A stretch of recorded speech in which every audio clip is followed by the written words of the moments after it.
You're old, groaning like a geezer.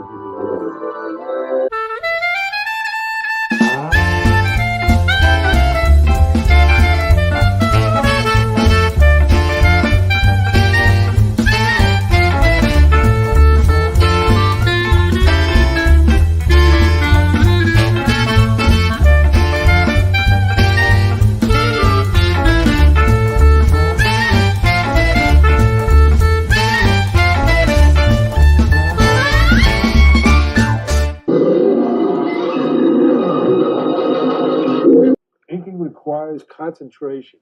Therefore, you should make sure your posture is correct. Don't slouch over your drawing board. Sit up straight. Oh. I'm sitting up straight because Big John told me to. That's a valuable lesson, kids out there, to pay attention to. Welcome, everybody. You are watching Graybeard's Studio. This is episode 68. Can you believe that? That's 68 weeks of non-stop entertainment right here on this channel. Thanks for joining us. Well, we're doing a big John Buscema this week because you demanded it. So let's bring in the crew and get this show rolling. You know him, you love him. It's David Williams. What the heck? Yeah. You ever done any tribute art to Big John? Not really. Or maybe I did. Yeah, I did. I did we had Buscema on this before, and I did a Punisher. Remember? Was that Buscema? And I also did a Conan. Where well, I was that was trying to Frazetta, do though. like a Buscema thing. So. Well, that was Frazetta thing. Was it? Conan was Frazetta. No. Yes. You sure? Yep. Then why'd I draw it like Frazetta? I mean, like Buscema. You disrespected Frazetta, I guess. I don't know. It seems like we have kind of gone down this Buscema road before, but I think it was under a different title, like Silver Age, or I don't know. I can't remember.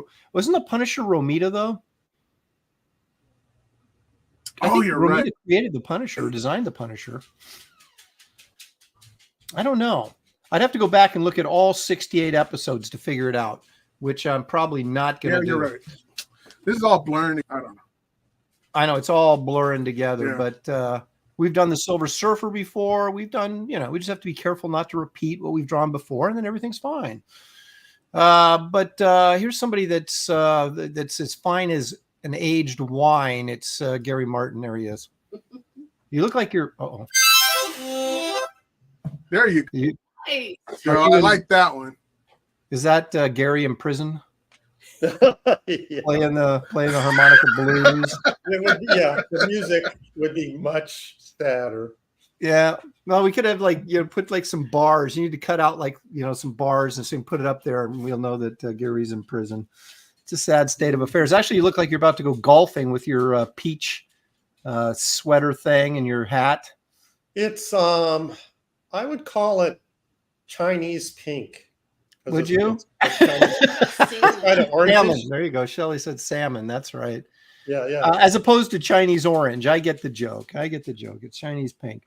Here's somebody that doesn't speak Chinese, but I think he speaks fluent Japanese. It's Sasquatch himself, Kelsey Shannon. Yeah. I'm just looking for ways to get you back when it's my turn. So yeah. I didn't pick these categories. Have fun. Gary did.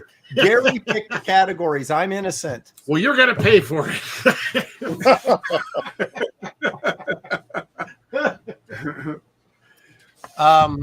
Shelley brought something up the other day. I told her, we had a meeting about the coloring of Kit Carter, and you made the statement to me that because I said, turn in some pages so I can get you paid. You said you felt better with me keeping the money because then it's like Aaron's a bank, and that way you wouldn't waste the money if you knew I had it in the bank. I feel like you're trustworthy. Yeah, money in the bank. Shelley said we should open up an account just for Kelsey. Yeah, there you go. Yeah. Right, a little savings account for Kelsey, and we will only let you take out a little bit each month so you don't blow it. The more you keep trying to pay me, the more I'm like, I'm going to stretch this out. Let's see how long he can keep it in the We'll bank. make You know, we're always thinking about you, Kelsey. I What was appreciate it. best for you, honey? Well, you have to be my friend so long as you still have to pay me. So That's right. Well, Yeah, that's rough. we want to make sure you don't waste any money at the dollar store. So yeah, Oh, there I am. yeah, because it's gone up to $5 now. So yeah. Well, that's not a dollar store anymore. That's the $5 store. Look at that. Goodness. Look at- Yeah, look at this. Wow. $5. You got 70 pencils for $5 That's right. at the dollar store. Look at all these colors. I can color with the power of the wind or whatever that song is. What? Oh, you mean you're talking about Pocahontas? The colors of the wind. Yeah. Yeah, the painting with the colors of the wind. Yeah. That's, I was thinking they probably love you there, except that you always pay in pennies. Yeah, exactly. like if they give you 70 pencils, they can charge you $5 at the dollar store. Y'all be back. Yeah. You guys want me to get some? No, don't get it. I've got Yeah. I got colored pencils from high school. I have a bag of colored Oh, pencils and then all from the Full of- kids. Froze there for a Oh, second. God. Karen. full of Chinese red. Crayons, markers. Yep. We ran out of Hey, Chinese are those as good? Are those as good as the Prisma pencils? I don't know yet. We're gonna test them out, but I've been using this set, which is from Amazon Basics, and it's been fine. So except for my Well. tin is all dented up now. The I think the Prismacolors are like $5 a pencil. And that's 70 for $5. A little out of my price range. Even if I had that money, I wouldn't. Well, Well, that's we right. might have it for you later, though, Kelsey. That's right. We'll Sweet. allow some money out of the bank so you can go to the get yourself some new colored Just- We'll pencils. invest it for you. Get you like a 401k or something. I'm a hand-me-down guy, so give me all your old pencils and buy you some new ones. Okay, I like it. That's what I'll do. All these little stubs. I'll have to send you like one of those pencil extenders too. Yeah. Yeah.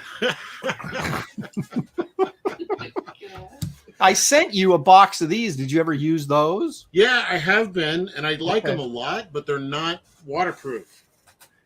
As soon as I Well- start painting over it, it just bleeds. So Well, I have to use- use that just for ink. Yeah, I see. Aaron knew this was going to happen. He's trying to mess me up. No, wait a minute. If you use these on really sort of heavy textured paper, they soak in pretty well and are sort of waterproof. If you do it on slicker paper, they're going to bleed all over the place. Yeah, they bled so much that I was actually painting with its ink. You know? I had to apply a tourniquet. It was bleeding so much. Yeah, I might have been able to use it that way. Yeah. I'm going to go to bed, but I'm going to. She's a pretty one. Hi, everybody. Hey, Hi, who's Creative Faye? Repair Magic! I'll let Shelly just read the chat and yell in my ear. Yeah. Oh my Yeah. gosh, it's John without an H. It is. Hey, gang. Whoa. Okay, Repairman Jack is here. We'll just go ahead and do this, and since Shelly already started it, Bibliobob is here. I was going to say that one, but I was afraid I'd mess it up. Of course. Biblio. Biblio Bob? It's I don't know. Sound it out. It's Bib Illy Bob. So it's Bibliobob. The sound that blubber would make. It's not Bibliobob because it's an IL, so it's Bibil Biblio Bob. Bib Billy Bob. Bib Billy Bob. We'll just call it Biblio. Is it Bib Billy Bob? I don't know. Anyway, there you go. But Billy welcome. Bob. Creative Faye, of course, is here. Yay. Creative Day she's- is in my doghouse. Oh, Creative Faye is? Oh. Well, she Yep. just said that. Gary's in his internal state of befuddlement. Befuddlement. Someone was talking about you being entertaining, which I found kind of offensive. But I guess that wasn't the one there. You found Found it that offensive? Oh, that's good. Oh, Schism is here. He says YouTube shenanigans again deleted my and other people's comments. I don't know What? why they do that. If you comment too early in the chat, it gets deleted. Oh, that's true. Yeah, don't as soon as the understand. show starts, everything before the show goes Very disappears. bizarre. I don't understand. Hey, there's John without an H. Sequential Artist is here. He says, hello, all. Excited to see the awesome art Big John will inspire today. Also curious, has there ever been an event on GBS in which the artists produce a single comic strip, like one panel per artist? And we've done that twice, actually. Yeah. GBS, of course, is Graybeard's studio. It took me a second to figure that out. I never know what these abbreviations are. Yeah. I never know what they are. I'm We actually talked about our show, and I still don't know what it is. I'm thinking about, because it's my turn to pick categories next week. I'm thinking about going back and doing another newspaper strip, because I thought that was a lot of fun when we did Calvin and Hobbes. We got to do like like crime strips or adventure, like Dick Tracy and what's the Milk Caniff one? Steve Canyon. Yeah. Some of that kind of stuff would be a blast. I think we did, didn't we? I think we did do something. No. That was the. Never mind. You did X9 or something. No, it was we were doing Williamson. No, not Al Williamson. Who the heck were we doing? Alex Raymond characters. Raymond. Yeah, that's and what I did it was. One of his comic strips. Yeah, right. But yeah, if we do specifically comic strip, we could do anything. Like David had the idea of like Peanuts. And, I love that. Yeah. And of course, they really picked Calvin and Hobbes last time, but that wouldn't be an option this time. So, maybe like adventure strips or like Dick Tracy, that type of thing, or humor strips or something like that would, of course, exclude Calvin and Hobbes, since we already did that. But anyway, something like that I think would be kind of fun. I enjoy that. So anyway, Spider-Man was a comic strip. David's in the clear. Spider-Man. Yeah, so is Conan. Yeah, so those are in the clear. We could do those. In some way, it'd always be Spider-Man or Batman. Was Batman ever a newspaper strip? He must have been. Must have been at some point. Dan, the Pizza Man Genovese's here. Duck Bacon is here. Tagamo Model Works. Toshiro. There's Gary. Gary's in the chat, and he's live. 40-year-old Graybeard is here. Love this channel. Look forward to every Wednesday. Thank you. Word. Robert Doan's Pills is here. Draw me like one of your French girls, he says. The hairy armpits. Yeah, gotcha. Vespa Guy says, Gary Martin got your books over the weekend, and wow, absolutely incredible. The only thing that could have made it better would have been if you'd included the Bruce Lee piece. So this elevates me and then humbles me all in the same sentence. Yep. You need to put in like a tip-in plate, like just mail it out to everybody. Right, to Bruce Lee, exactly. Yeah. Birdman Burr is here. Lord Hinson, Comic Skater. Pantheon, Spaceman, Prater 7, DJ Close. Fox Mulder is here, of course. Kino Reviews is joining us. Ronan, Carbon Heart. Is that a new one? Carbon Heart. Carbon Heart? It is. No. Hail back, Carbon. Welcome. And then Dumb Best Name. He's expecting Conan. Squibs is here. Fabrizio Aiello. He says, I click on anything that has Buscema's name. Well, hopefully you won't be too disappointed in what you see here today. Bell Winters is here. Ever heard anyone else with that name in life? Buscema? No. Yeah. Neither have I. Except his brother, Sal. Right. That's interesting. You're right. I've never heard that name. I wonder what it means. There's a few like that. Starenko is another one. Oh, yeah, that's true. I figured Lopresti would be like that, but they're all over the place. Wasn't that a shortened name for something longer? Starenko? Starenkovic. No, Buscema. Yeah. I thought they had a longer name. Interesting. Well, someone should look it up and see if there's trace the tree of names and see where it leads. Buscema. Yeah, exactly. All the way over from.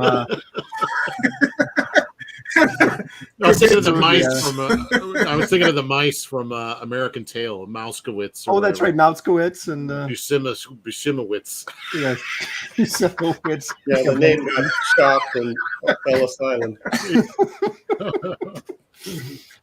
Sean Allen is here. Hidden Hand Media, Hendon Schnelly, Will Excel, Best Age Comics. Let's see who else we getting. Brian Norton, all the way from Japan, is here. Dale A. Lopresti and Lopresti Financial Management Services. Of course, we'll start with Kelsey. Will be our first customer and see how that goes. Headless Bourgeoisie is here. Jay Dredd, Dragon Fist 777, Paulus Arts, Zombie Chow. Aaron should do tonight's picture in 3D. You have to do that red, then with a blue line, like right close to it. Oh, sorry, like your first comic book was 3D, right? Yeah, that's right. Solomon Kane 3D, baby. McGregorable J is here. Will Excel is here. Let's see. Speaking of which, Settles Bourgeoisie says, Aaron, I've had a copy of that Solomon Kane 3D for 25 years. Never realized you penciled it. It's the best of the Robert E. Howard 3D comics that Blackthorn published. Well, thank you. Now, hold on. Was the Blackthorn 3D Robert E. Howard comic series any good at all? I think that may have been the only one. If it was trash, claiming that yours was the best. Well, best of the trash, right? Well, they were advertising a Cull 3D, which I never saw, so I don't know if they ever published that or not. So. Fat Tony's here. Robert the Bruce. Leg Kick is here because Leg Kick is almost always here. Johnny Rando Trips. Citizen Ronan, of course, is here. Let's see. The Gourd Ox Pub is joining us. Jay Dredd is here. Zing Pulse. Giovanni Natalie Buscema. There it is. He was Italian. Giovanni Natalie Buscema. There you go. I'll buy that. That sounds legitimate. Totally. Could be Russian. Mike likes tacos. The old Italian, Jewish, Russian mob family Buscema. Gray Wolf is here. Mike. Oh, we just did Mike likes tacos. Kellraiser, Grim Jim 666 is here. Caesar is here. There was a red Sony and a Cole 3D, says Headless Bourgeoisie. There was a red Sony and a Cole 3D. I have them both. You know, I wonder if they're able to get the rights to use those characters just as 3D. Because I don't think the Robert E. Howard estate, those would have been being drawn by Marvel or something at the time. This is 1988. And yet they had to have they've been like a 3D license or something that they got on the down, on the cheap or something, probably. Wonder if we could still do that. That'd be great. Yeah. Let's do our own 3D books. I'm going to do 3D Conan, and you want to try and stop me. 3D is all the rave now, right? It is. We get the glasses and everything. But now the glasses are clear. Yeah. So I don't know. You don't have to. I don't know how they do the 3D anymore. Yeah, they don't really. What you're saying is it really isn't an audience for that. No one really cares. I enjoyed it, but yeah, I can't wearing those damn glasses. I already wear glasses. Right, then you got to wear the glasses over the glasses. So yeah. Now, when Creature from the Black Lagoon Creature from the Black Lagoon comes to local theater around here, it's always in 3D because that's how it was originally released. And so I have to put the glasses on over the glasses, but I always go see it. And, Aaron, can I steal that title and use it? Which one? Creature from the Black Lagoon. Lagoon. It's a creature from the Black Lagoon. Sea creature stuck in the desert. Yeah. I wonder if you could avoid copyright infringement by doing a creature from the Black Lagoon. Don't go to that black sand; you'll regret it. Yeah. Paul Atreides as a fish monster. You know what? You know what a Black Lagoon? What, David? You know what a Black Lagoon actually is? What, David? It's a butthole. Oh my gosh. Always elevating this show. Yeah, I know. It's a David always brings these special factoids that always brighten up my day. Let's do a little show and tell. Let's move on and do a little show and tell. David, please be careful what you show us. Not your Black Lagoon, please. Why are you going to David first? Do you have anything you'd like to share here besides I sent it all to you. So oh my God. Get to work. Yeah, go check your. You know what I do in the morning before the show? I work. What did you say? What did I miss? Jump. Oh. Yeah. Oh my gosh. All right. It's so hard. I'm mailing all mine to you. They're in your mailbox. You got to go outside and get them. Along with that art you're sending me? Yeah, right. Okay. Oh, wait a minute. Is this all your previous Buscema work? Judas Priest, man. Oh, did you do a recreation of that? Holy We'd smokes. love to see what you're talking about. Yeah, it would be nice if David could like supply his own instead of making me do it. Okay. So I have this book. This is actually the second appearance of Hawkeye. And David did. When did you do this cover recreation? I'm going to show it in a second. Don't worry. Years ago. And I did it on, it's like poster size. I mean, it's larger than Twice Up. Larger than life. Okay, so here's the book we're talking about. Tales of Suspense, number 60. This is the second appearance of Hawkeye. And now let's see what David did to recreate this. Is that Kirby? Yes. Yeah. It's what we call old Kirby, not refined Kirby. But David is going to give us the refined look. I like it when Kirby was tripping. Yes. Look at that. All that lettering. That was a pain in the butt. I know. That was a pain in the Dark Star. No, what's it called? The Dark Star. Yeah. The Black Lagoon. That's a pain in the Black Lagoon. The Black Lagoon. It's a Dark Star too. Dark Star. That's a Black Lagoon sidekick. Oh my gosh. You're all clear, kid. I'm going in. Oh.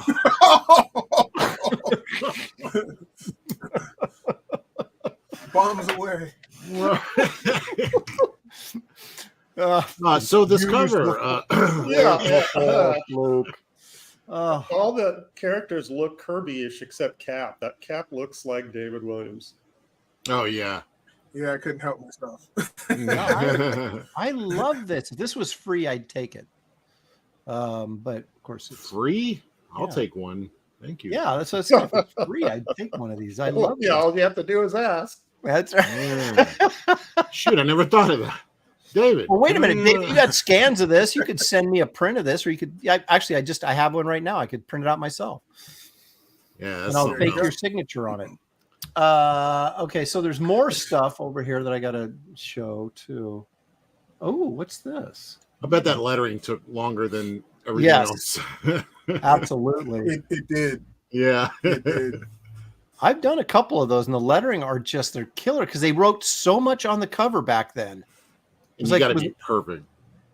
You guys look like you're doing something like that. The client always suggests more lettering after he's paid. Could you add these captions? Yeah, exactly. And would you mind if we? Do you mind glue on your? Yeah, exactly. You might have cut and paste all over your. We'll make it just like the way they used to make covers. We'll cut and paste and. All right, I have no. What is this? Okay, well, I'll bring it up and then you can tell us, I guess.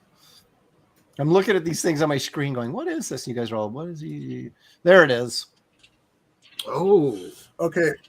That was for wow a Superman book, but in the back of the book they had descriptions of certain villains and characters, so it was almost like a who's who. So they asked me to do those characters, but that subject 17 was inspired by Buscema just by the stance. Yeah, right. You know, he would do that wide stance that he would do. So that's why I pulled that up. Okay. And I like this Kyber design. That's really cool looking. That headpiece. Yeah, is he like some Egyptian guy or something? Like I have no idea. I was thinking of the Kyber crystal, you know, like from What's Star that? Wars. Oh, it's the crystal that makes the lightsabers go. Everything with you is Star Wars now. What happened? It just. Well, they made an anime Star Wars, so I'm all in. Oh, okay. Well, that makes sense then. No, those are really cool. Mm-hmm. But wait, folks, there's more. Because David likes to clutter up my desktop with his artwork. So he's like, here, download these 15 files so I can share them. Here we go. Oh yeah.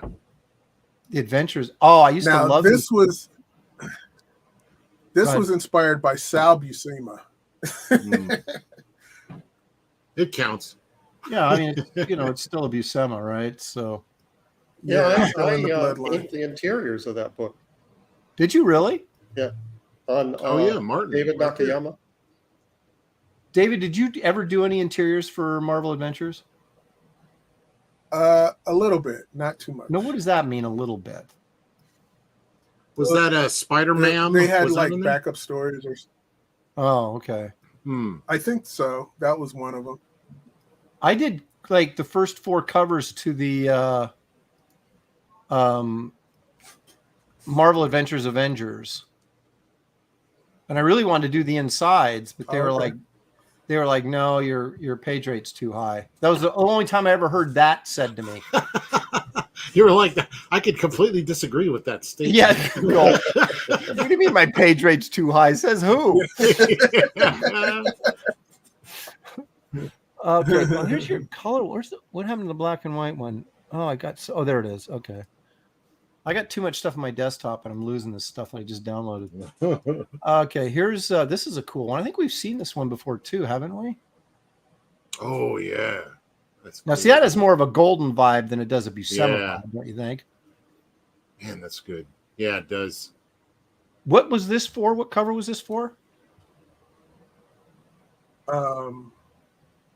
Is that 2021. wait? So not long ago. It's not showing up on my screen. It's the Punisher What is shooting his minigun at Wolverine. They're like falling down the. Oh, that was a commission, and it wasn't a cover. Well, there's a color piece. Well, yeah, but you colored it. Well, the you color colored it, the right? color piece was done by my son. It was his first time coloring me on a. Oh, Oh, nice. really? any Well, let me bring artwork. that up. I had it. Still and I wants lost it. lessons from Kelsey. So Which is funny because I was just giving lessons to Kelsey about kitchen coloring. And I pass it along, I'm The jo- circle is complete. Pay it forward, as I've joking, heard. of course. And I can't find it. Oh, there it is. Okay, so that is wow. That's a pretty nice job. You said this is your son's first. Look at Yeah. that. Oh wow, Yeah. dude, get that kid coloring. What's he doing? Nice. He can make half of what Yeah, he's probably really making good. now at whatever job he's doing.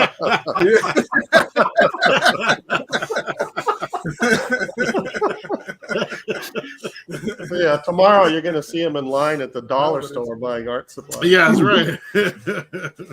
That's where right. career in comics will get you, kid. Mhm. Oh, that's very nice. That's really good. but Yeah, it is. he wants I like more. He wants more. He wants more tricks of the trade from Kelsey. So he wants a private lesson. Oh, okay. Aaron, I'm gonna have to get with you to get a lesson first. Yeah, we'll go over the lesson plan first, and then you can pass it on. All right. Well, no, wait a minute. I don't think we've seen this one before. I don't know if this is a cover or another commission, but I guess David will tell us. Oh, that's, That was another commission. Okay. Wolva Girl, or what's Yeah, her name? Wolver Girl. She's got the pointy tarantula it was- toe, though. Yeah, you Yeah, don't want that. What is that? That's not the kind of toenails you forgot want to that- see on your lady. Tearing up the sheets. Yeah. She's too young to be talking about like that.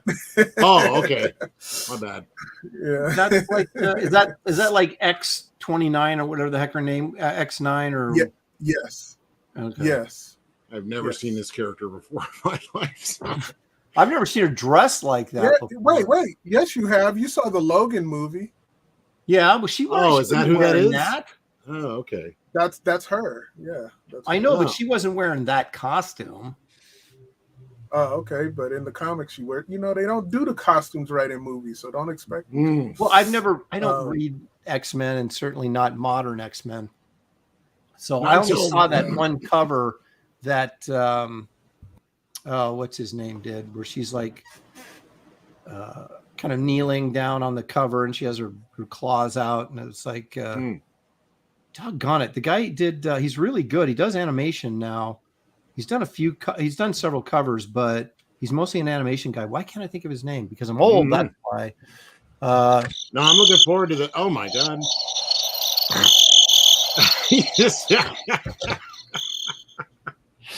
The loudest crickets I think I've ever. David's already Gary's like bored. Come on. And this, of course, was the Conan piece you did on the show, but I can't remember. I think it was Robert E. Howard is why we did these, didn't? Yeah. We did Robert E. Howard show. Yes, you're right. And because I did, but I was trying to do like a Buscema face. Yeah. You're right. Okay, so you can't do Conan again, David. Well, actually, you can do whatever you want, but that's like a Buscema face hit by a shovel. My Conan. Yeah. Of course, all of Buscema's faces look like they got hit by a shovel. But that's what makes them like tough looking. That's right. Those mob guys with those hats on, you know. All right, Gary, what have you got for us? I'm still shipping out my book. I'm 99% done with domestic, and so I'll be starting the international shipping. So I'll be reaching out to international people and letting them know how much that will be. I've got a Comic-Con coming up this weekend in Salem, Oregon. It's the, help me out with this name, Aaron. Mid-Valley Comic Art Expo. Yeah, Mid-Valley Comic Art Convention, I think. No, or is it Comic There's Art? An expo in there. Expo, that's what it is. Yeah, that's what it is. So the Mid-Valley Comic Art Expo. So I've been getting ready for that, and I was digging through some original art, and look what I found. Oh boy. Tachyon. Hello, hang on here. Oh, that's a Buscema character. An original page. I didn't even know I had this. This is an original page from issue number 1. Me inking Aaron on Tachyon, and I've decided next auction I'm going to put this baby up because it really means a lot to Gary, and so he can't wait to get rid of it. I thought it was like. I thought it was like Mako or whatever that shark fin head guy is that Buscema created. Oh, from Submariner. Yeah. Tiger Shark. Yeah. Yeah. No, the same kind of headgear. No, that's the energy. The energy smoldering off of his head. Okay. And he was talking to Firestar, another Buscema character. Yeah. He was talking to Highfather there. So. Okay, $1 confirmed, says Blackjack. Sold. No. Gary will even pay for shipping. Since we are talking about Gary, I did do an unboxing of his book. So those of you who want to see everything in the book, go to this channel actually, but not right now. Wait till the show's over, and then. You can check out the video of me unboxing Gary's art book and looking desperately for the Bruce Lee piece that is not in there. I was just thinking, hey, somebody needs to screw Gary in. It looked like a Phillips screwdriver there for a second. Yeah, I'm having camera issues today. Joe Bernardo says Aaron was alive to see Solomon Kane to know how he looked for his first work he showed on the Bros. Ha ha ha ha! Look at Joe; he thinks he's so funny. That's just hilarious. I thought he was funny. There you go, Joe. There you go, Joe. All right. So, Kelsey, what have you got that you'd like to share with us? Anything? Well, I shared this on Twitter. Thought I'd share it here, but I was flipping through YouTube music and ran across this band called Messer Chups. It's a hard name to say. Messer Chups. Okay. And they're let me zoom out here. They're a Russian band that plays like rockabilly or surf music, and I guess the bassist is this chick that's called Zombarella, and she's really great. I love horror, like fun horror stuff, like Groovy Ghoulies or the Munsters and things like that. I love that. Did she have open heart surgery or something? What's with the? Yeah, I was thinking it'd be funny if like she was dead and then this evil scientist gave her like a shark heart or something. Oh. I don't know, something funny. So it's Kelsey's new obsession. Look, he's got multiple. Yeah. It's inspiring some fun stuff. Like here's a little strip I did where this guy's like, yeah, I'm working on my new body, but it's like sewn in. Like I had a character that was like that, and I called him Strong Arm, and he only had just one strong arm, and he was this small guy and had a sewn on bodybuilder arm. But that's awesome. Well, you did it should have done it later. You should have done it fast. Yeah, did you better. Did you app the band with these so she could see? No. I guess I should have. Yeah, I you really should do stuff like that. No, I mean, I'll send them a book, I guess. Yes, because I'm going to totally rip them off, and I'd rather ask for forgiveness than permission. So we're going to. Exactly.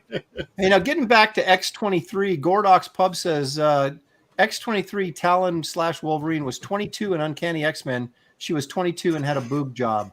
Oh, there you go. I don't. That's a lot of. She's legal. Okay. No, what is this?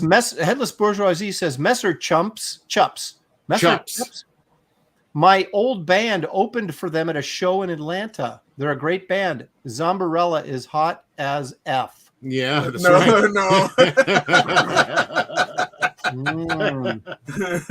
Yeah, she's great. And it's one thing to have like a hot lady in your band, but it's another thing to do that and be good. So yeah, exactly. They're very good. Jason Mazer, my old buddy from Australia, Melbourne, is joining us. He used to get commissions from me all the time. I did quite a few nice ones for him. Good to see you, Jason. Are you hinting around here? What's that? Never mind. Yeah, you have to explain the joke. Kelsey got it. Yeah, fishing around for some commissions. You used to get some commissions from me. Oh, dude, no. I got a list a mile long. I'm just not getting to them very quickly. So I got a lot of angry people with me. Although I don't take money up front, so they can't be too mad at me. Oh, I do. You're mad at him, or you do take money up front? I take money. You scare Jody says, as opposed to the bad ones Aaron does for everyone else. Yeah, that's right. I mean, that's how I roll. All right. So what have I got? I don't. I know what I wanted to show. Show the Wrightson Howard for president button again. What? I did. Were you listening when I said did an unboxing? I did. Yeah, I just want to see it again. Okay, well, that's not what I'm going to show right now. So you just have to wait a second until I. Gosh darn it! I've got. My desktop is a mess, and I got all these David Williams pieces up there now that are just like confusing me, trying to find the right piece that I got from Kelsey because I wanted to show some artwork from. Doggone it. Okay, I'll find it later. Well, I'm supposed to be drawing. You can just, bring up any artwork and claim it's yours. Oh, yeah, okay. Nobody will know the difference. Okay. Is that what you're saying? Yeah. Okay, here you go. What do you guys think of this? This was back on my run on Silver Surfer. That was pretty good. Wow. Isn't that great? Oh, man. I'm so happy I get to know you. Inspiring. Well, I'm sort of legendary in some circles, so it's. It's spelled Buscema, but it's pronounced. Actually, this is the splash page from the first issue of Silver Surfer. I think this is the only issue Joe Sinnott inked, and then Sal took over, or he might have inked the first two, and then Sal took over. Who did the Mephisto issue? That was a good one. I think that was Sal, because John didn't like. Sinnott. Yeah, right there. Who was Sinnott, it? Embellisher, yeah. Okay, so he did. This is my favorite issue. Like, there's some great stuff in that. It's got the classic guy sitting in a chair Buscema pose. Yeah. But yeah, Aaron, I heard the same thing that John preferred his brother to ink him. Well, because Sinnott was too slick, and he wanted something that was a little looser. I think he preferred Sal over everybody. I think because Sal, Sal was one of his, except for himself. Yeah, right. Sal was an excellent inker. I mean, he inked Barry Smith pretty well, which is not easy to do. Sal's growing on me. Like, I did not know. I'd always look for Buscema, and then I'd see Sal there. I was like, oh man, but I'm coming around because I love Sal. Yeah, I don't he's like his done a faces, but for the most part, it's a little hit or miss, but he's really solid. He's not as good as solid John, but comic booker. yeah, but he was good. Okay, I found what I was looking for. This is a little color from Kit Carter, Planet Doom. Look at that Buscema chair sitting pose. Yeah, right there. And those Sal Buscema inks by Matt Ryan and the Glynis Oliver colors by that's right, by Kelsey Shannon. That's a great page. Pretty close to some Glynis Oliver colors, and very strategic use of red. And that ain't no Chinese red neither. Yeah, that's red, baby. Now, you know what? That's American red. Yeah, that's American red right there. No, what Kelsey said, which I thought was great, was that he had really hard time with this kind of temple background because it never looked sinister enough. Then he realized that green might be the way to go, and he used this kind of weird green lighting back there, and it does make this look like a kind of a evil, sinister scene, And look at this middle panel here. This is like a throwback to sort of old school coloring where you've got, you've just using these characters in a single color to separate them from the background, and you're far away. So like over rendering is a waste of time. And it's really effective to do something like this in a real small panel like this. And that's not laziness. Aaron, do you want him to do more of that so you can pay him less? Yes. Yeah. Well, actually, we decided that we're going to do more of a simple color approach that's kind of old school because it kind of fits the subject matter. So it's not going to be overly rendered and stuff. It's going to be, there is some rendering in there, obviously, but it's going to be more of a not flat color, but flat. I wish I could go straight flat, and I've polled the audience here. There's definitely a lot of people that want that flat color, but as soon as they're confronted with it, they're like, "Oh, you gotta." You will do that for my book, Kelsey. You sure? All right, we'll try. But it's a very simple approach and not overly rendered, and it's very effective. And Kelsey does it very well. Yeah. And this what he added here, I really like this kind of drop shadow kind of coming over Lord Menace here. So he really looks even more creepy than he was looking previous to that. So it's nice to get that sort of those little extra tidbits that Kelsey brings in terms of storytelling to his coloring. Got to give your money's worth. Got to add a little shadow here and there. That's right.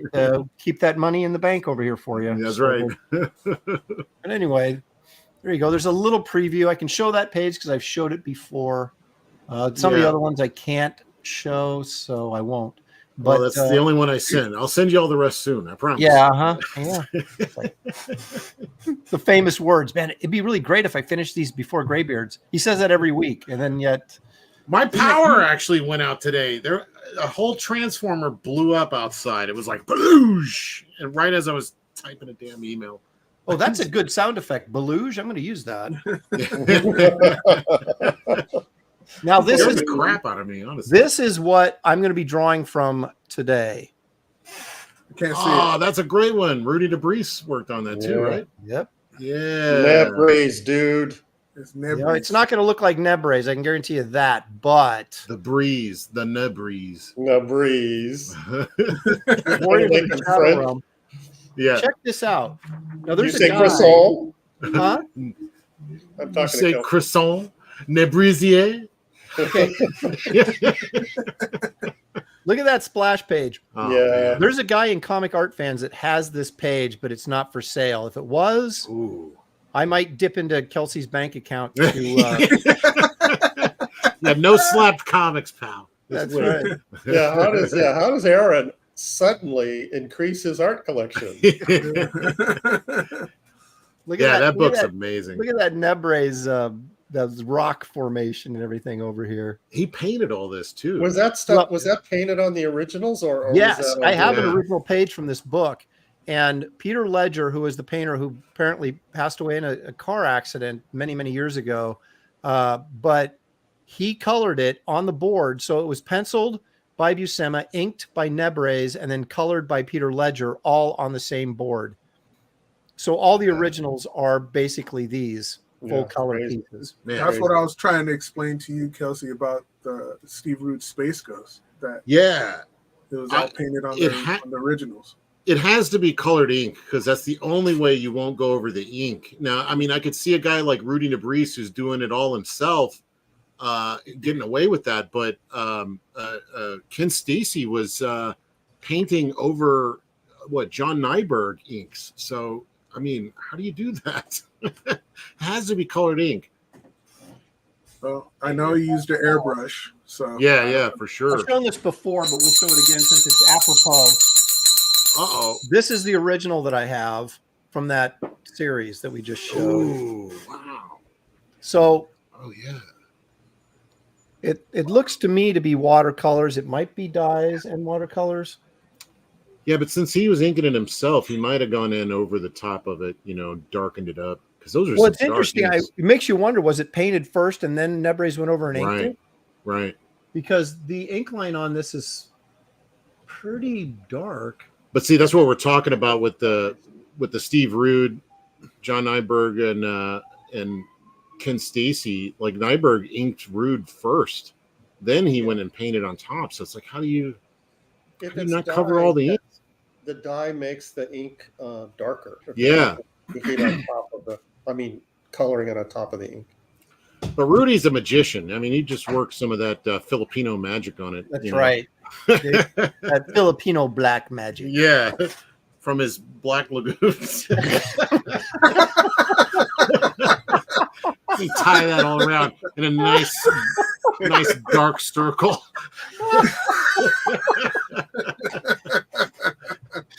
The creature from the Black Lagoon. Oh my goodness.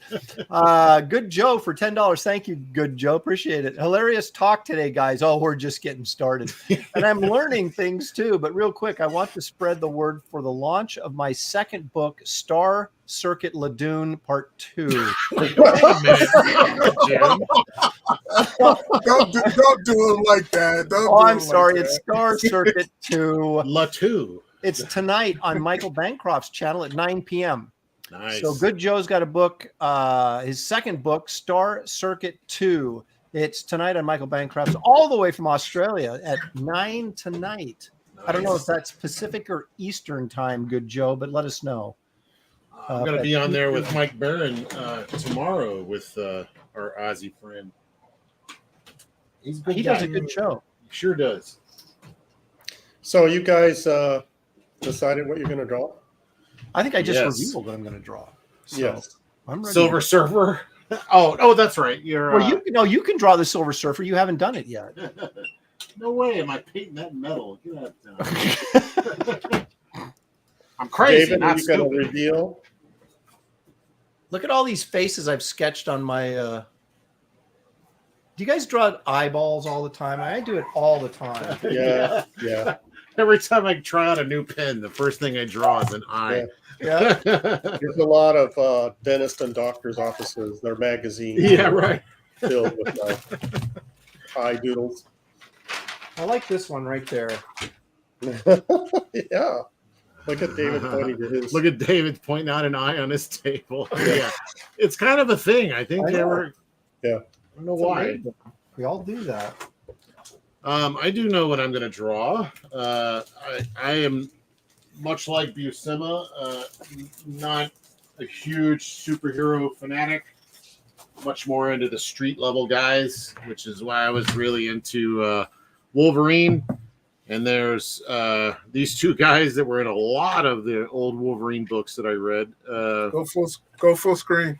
Oh, Yeah, which is Rough House, which is the big guy, which now apparently this is me. Yes. You're doing a self-portrait, basically. Pre-Graybeard, though. Yeah. Yeah. And then they call him Bloodsport here, but his name's Blood Scream, I think. So Do you know who inked that cover? Al Williamson, right? Okay. Because it's like Al Williamson. There. Really well done. I love the combo of Williamson and Buscema. I thought that I like Al Williamson and everybody, honestly, but they just did it really well. He leaves all those like open spaces and stuff. Not on there, but and then Glynis Oliver coloring is so good. Did you hear the story that I told when I was rounding up artists for my inking book? And I asked him at a show if he would contribute to the inking book, and showed him the Steve Rude pencils that he'd be inking, and he just said no. And I'm looking at him like, what? He's more of a finisher, though, right? He said, I can't ink Steve Rude. Why? To this day, I don't know what he meant. Is it because he's more?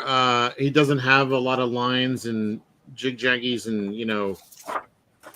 I'm not sure. Know. I mean, he inked everybody at Marvel. I don't know why he would feel like he couldn't ink. Like this is a Williamson thing. You see this in like the John Romita Jr. Al Williamson run on Daredevil. These like background lines. I can't imagine that in a Steve Rude piece. But if anybody could pull it off, it'd be him. That's his thing. Yeah. That is interesting. I mean, was he? I can't imagine him being intimidated by it, but maybe I don't know. Yeah, I like I say, I have not deciphered that, and I thought about it a lot over the years. Well, Good Joe says, yeah, Aaron, it's 9 p.m. Eastern time. Again, that's on Michael Bancroft's show. The book is called Star Circuit 2, launching on Michael Bancroft's channel at 9 p.m. tonight. You guys go check that out. Good luck, pal. I think I know why he doesn't want to ink Steve Rude. He is? Because he likes cocaine? No, he doesn't want to ink a retard. Ooh, well. Oh, damn. Shots fired at the dude. What? I just called him a jerk. I thought you were about to lay down some knowledge. Getting ready for something profound. I just called him an a-hole. What's wrong with that? No, I'm just kidding. Well, that goes back to the feud over Gil Kane, I think, doesn't it?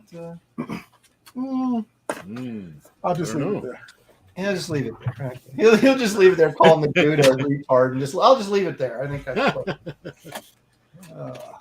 all right. Now let me razzle dazzle you with some amazing whatever. Yeah, it's the Kelsey show, so it's only on him. Right. Here we go. Back to the rest of us. Okay, we're rocking and rolling now. All right. So you guys drawing? Wait, did Buscema design Nova? I was looking there for that earlier. I think if he designed him, he didn't create him though, because it's. Well, he did he designed the Vision. We know that. Yeah. I think the interpretation of characters by is very loose. I think you could fit Nova in there. Okay. I already did a Vision on but it wasn't Graybeard's. It was on Aaron's show when I kicked his butt when I had to do it. Did you really do a Vision? Oh yeah, you did. That's right. And and it was so good. It was almost as good as my drawing. I remember. Yeah, no, I remember it. I remember you crying in your drawing. Oh, is that what it was? Aaron's weeping while he's drawing. and your paper buckled so much you just got rid of it. The watercolor bled. Yeah. Why did I choose this career? I could have been a colorist. Okay, here we go. Hey, hang on a second. It says, I don't know where this is coming from, but years later, Wolfman, working for Marvel Comics, and artist John Romita Sr. tweaked the design for Nova. So Wolfman had Nova created a long time ago. That's right, for something else, and never used them. Then Romita Sr. tweaked the design, and then Nova #1 debuted with written by Wolfman, drawn by Buscema. So but he still drew the comics. So Yeah. So Well, see, that's that's fair where we game. got into trouble the last episode because we were drawing not necessarily characters. What was last week? I already forgot. But I Kelsey, remember. does it really matter? Yeah, apparently it did because like people were getting on this. But then I'm seeing calls for Conan, and we all know Buscema owns Okay, Conan, but he didn't create him. Well, I want to. it was the I problem. want to hear from the Video chat. game. Anyone does not want David to draw Nova? Send me your name and address, and I'll deal with you. Give you lifetime supplies of corn dogs. Dude, you should draw Nova. Yeah. Yeah. No, Yeah. I think you should too. Get to know. Blue Boy was already That's got okay. like, Blue Boy, send me your address. oh man, that's got like David Williams written all over it. It does. Yes, it does.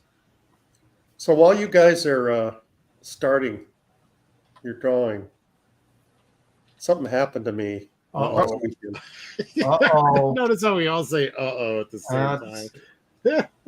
Gary's stories are always layered with corn dogs and I just want to know. Wait. Is there a picture involved?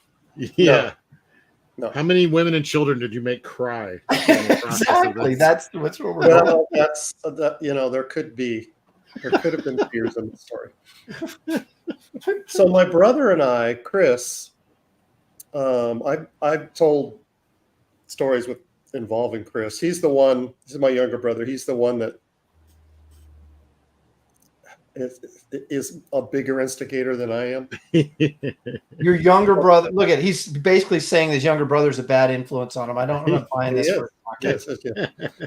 Buying that. So he's the one that we were walking through a shopping mall at Christmas one time, and all the little kiddies and moms are lining up, and as we're walking by, he yells out, "Hey, that's not Santa!"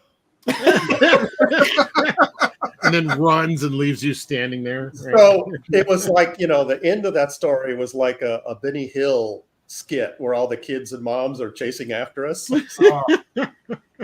Oh my Anyway, that's my brother Chris. So we went hiking, and we're in the on a trail in the woods in the Great Northwest, Mhm. and it's the Great Northwest, so there's a lot of oddballs. I'll leave it at that. Okay. And Is that like David calling the dude a what do you call him? And I'll just leave it at that. Yeah. well, I'll let you decide. We're out, enjoying the fresh air and God's creations, and it's a nice day. Minding your own and business. I would say a good third of the people that were crossing paths with, coming the opposite direction, are wearing masks outside in Like this is like recently? last weekend. Oh my gosh. Only in Oregon, folks. They're wearing masks, and I would say at least a third.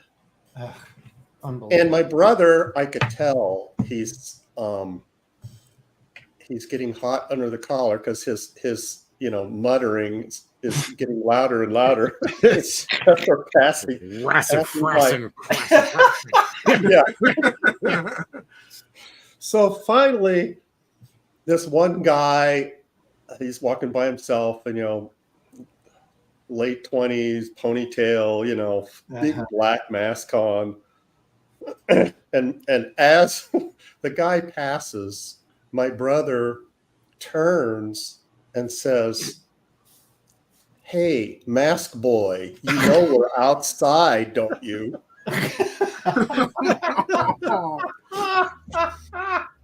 Sheesh. So this guy turns around, gives us the double bird. Yeah, baby. The double bird. Not single bird. Off. He completely goes off. Blankety blank, you blankety blank. I mean, he was like, He was ready for it. It was a symphony of curses that's still hanging over that forest. And so as we're walking along, the guy kept walking, but we could hear him, going down the trail cursing. And my brother and I were cracking up, and we're like, okay, this is like lesson learned, that not to antagonize them, but people like that, they're like, simmering cauldrons. Yeah. And they're just waiting for something to push them over, to boil over. And that little, and it's like, how do you live your life like that? Just being, ticked off all the time. You're on the edge all the time. And meanwhile, my brother and I are cracking up. I'm assuming this guy, walked to his car and drove home cursing the whole way. Yep. He did that for your benefit, Gary. He wanted you to have a laugh. Yeah, it was extremely humorous. Well, people don't like to be called out on their foolishness. Yeah. But that he was just pointing out that, he was outside. That's all he was. I like it. He's just pointing out, hey, mask boy. Hey, moron. Just wanted to point out that you're outside, idiot. Well, yeah, the idiot part was implied. I grant you that. Yeah. But what did I do wrong? Say it. You're giving me the double bird for. That's pretty funny. You feel sorry for him. No. I just think it's funny. Well, Headless Bourgeoisie says he scheduled 3 more boosters in protest.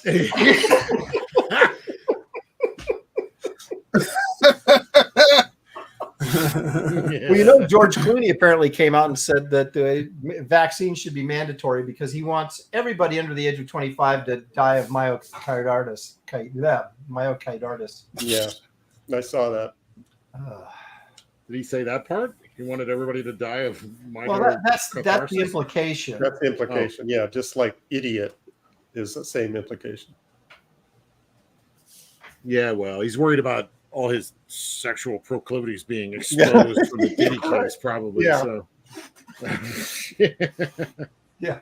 Let's not talk about that. Let's talk about the booster shot.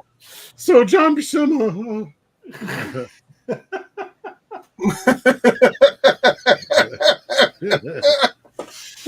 Wow, is that the most political we've ever got on the show? Maybe. There. No. So, Creature from Black Lagoon. What a movie! Guys ever seen that in 3D? Whoa!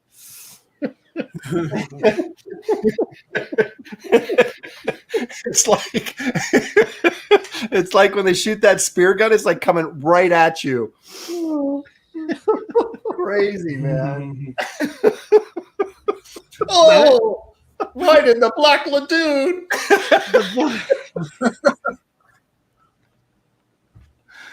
Oh, Invincigaz says, "Could you guys please do a Dick Tracy show?"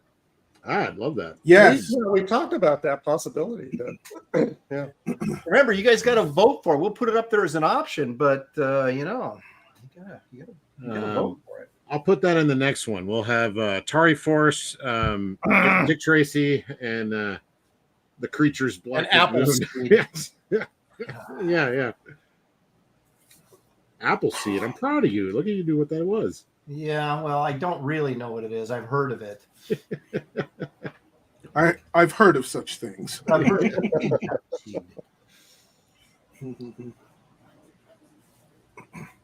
Well, that's the show, folks. Thanks for joining us. Coming by. I can't share another story. Yeah, please go ahead. Please hurry, quick. Share another story. All right. Did you guys have corn dogs after this? You kind of celebrate? This one, I knew it. Here's a picture. there is a photo. We're in trouble. All right. Well, Is it the guy with his double birds? I wanted to share this or not. It's more depressing than what we've been talking about. Oh, that would be impressive. Now I'm really curious. Yeah. Something, yeah. I would call it a tragedy happened in front of my house, like in the street. Uh-oh. And I took a picture of it. Who was your brother antagonizing this time? This time it went too far. Yeah. So if you can, It went beyond double birds into violence. you can share my screen. Aaron. Uh-oh. I can show this. Oh no! The humanity. That was in front of my house in the street. Okay. Someone's antagonizing you. Yeah, Yeah. Which wise guy in the chat did this? Yeah, right. Tragedy. Instead of a dead horse head in your bed, someone put Yeah. Yeah. Somebody's sending you a message, pal. Your number's up, G Money. Gary's version of the Godfather. Yeah, I've been depressed, so I didn't know if I should share that or not, but apparently you guys are amused, so maybe I should be too. Martin sleeps with the corn dogs.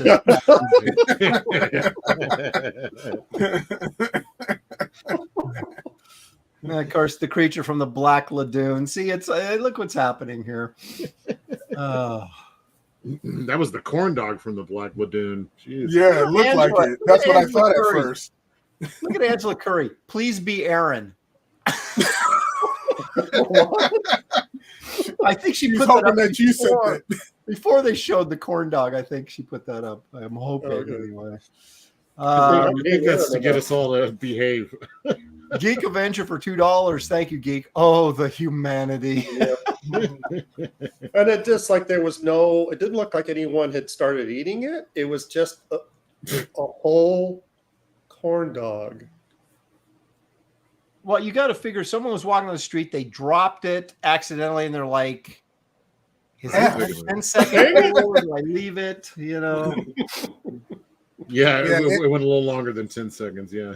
The Vespa guy says Gary's going to go John Wick on those fools messing with the corn dog. Gary was in the street on his knees screaming up to God, "Why?" I know it's like people are, walking and driving by, watching me taking photos of this corn dog in the street. They're It's rushing their kids art. past really quickly. He's the strange one. Hurry, hurry. Oh my God. He looked at us. Don't look. Don't look. He noticed us. Now, what happened was like George Costanza. Gary goes out and looks around. No one's looking. He just picks it up and starts eating it. Yeah, see, I was just waiting for someone to claim that's the end of the story. Oh my goodness! All right, so here's a little interesting tidbit of information that has nothing to do with anything we've been talking about. But so there's this guy on Instagram, and I can't remember his name, but there's a couple guys. One guy does it purely with rock stars, like strange coincidences type things. Like apparently Chevy Chase was in a band with the two guys that formed Steely Dan when they were in college, but he left to go pursue his, stand-up comedy career, and these guys went on to form Steely Dan. So it was kind of interesting. But so then there's this other guy that just kind of takes random people and tells these stories of how they're like connected. And so he says there's this girl named, I can't remember her name, which is not important to the story anyway. And these two guys come up to her. This was like in the 80s, I guess, or whenever it was. And they're talking to her, and there's two policemen, right? They come up and ask her some questions, and they're talking back and forth. And then, the conversation ends, and the two policemen walk away, and she goes back to her house. And then she sees sometime later, she sees this picture of these two guys in the newspaper, and she goes, wait a minute, these guys look familiar. Well, it turns out that they were two serial killers Whoa. And they had dressed up as policemen. I can't remember which famous serial killers they were. I want to say were they Stranglers or something? But anyway, down in LA, and they killed like 12 women. And it turns out this lady is Peter Lorre's daughter. Whoa. And Whoa, those weird. guys happened to be fans of Peter Lorre. So during this conversation they had with her, they were dressed up like cops, you know, looking for their next victim. And it turns out that they were Peter Lorre fans. And so when they found out she was the daughter of Peter Lorre, they decided not to kill her. Wow. Crazy. Hey, lesson to be learned. Anybody ask you if you like Peter Lorre, you say yes. Yeah. Hey, I got kicked out. Start the story over again. What? Yeah, at the end. Oh, Awesome. David. Keep them short and sweet. Someone is asking me to tell you something. Where'd it go? Don't tell me. Dang. I'm a black man in a white man's world. I don't know what that means. What is going on? Brad Arrington says, "Hey Gary, please tell Dave the prince arrived safely." There you go. So is that good news, David? Yeah, I gave him the double thumbs up and the heart. Okay, Much love. so yeah. So you can dial back the black rage. Okay. I try it every once in a while and it never works. Well, you guys heard the story about was it who's Freddy Krueger? What's the actor's name? Edlund or what's that guy's name? Well, I think it was in San Francisco. I think they were. Yeah, what's going on, man? Kelsey was yelling it from the toilet. What? He said, "I know this answer." Yeah, he's trying to yell the answer, but he's too far away. What happened? He's out. Yeah, Kelsey's Robert out in the street Eglund. Robert Eglund, right? England? Yeah. You mean Is it Eglund or England? Robert Englund, who played Freddy from Friday the 13th? So he was I think in San Francisco walking around, and this was decades ago. And these two guys approach him, and they're going to mug him. Are you going to tell the story again? Huh?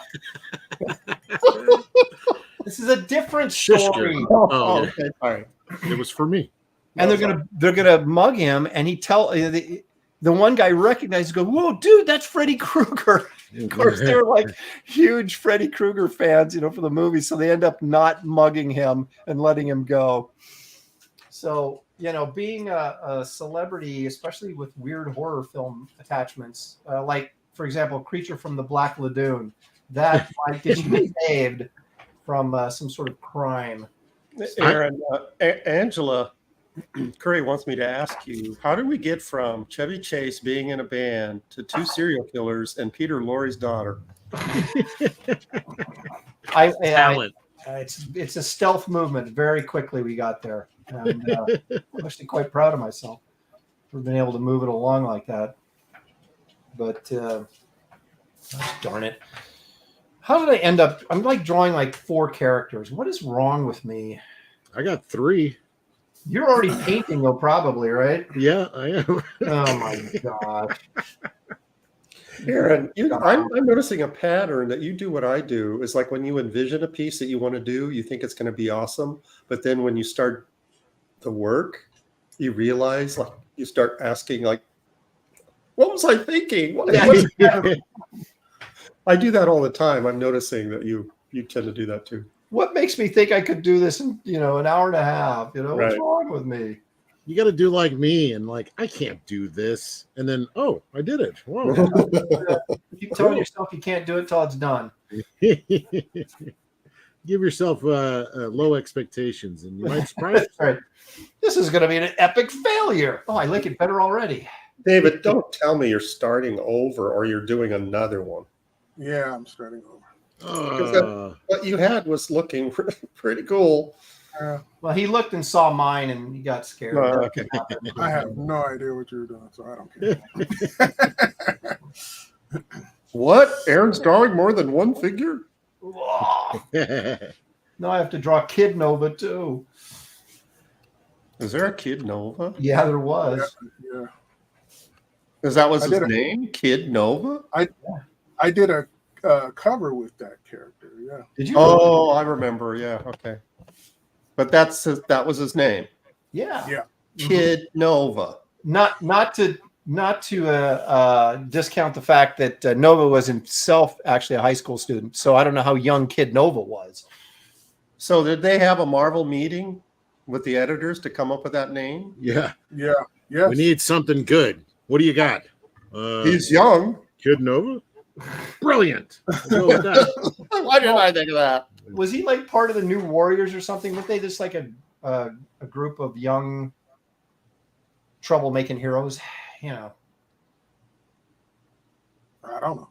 Well, you drew the cover, didn't you? What'd you draw the cover to? You know, that's all I do. I'll draw the covers and then I go on about my merry way and pay my bills. And I don't care about Look for the next cover that doesn't make any sense. Your merry way.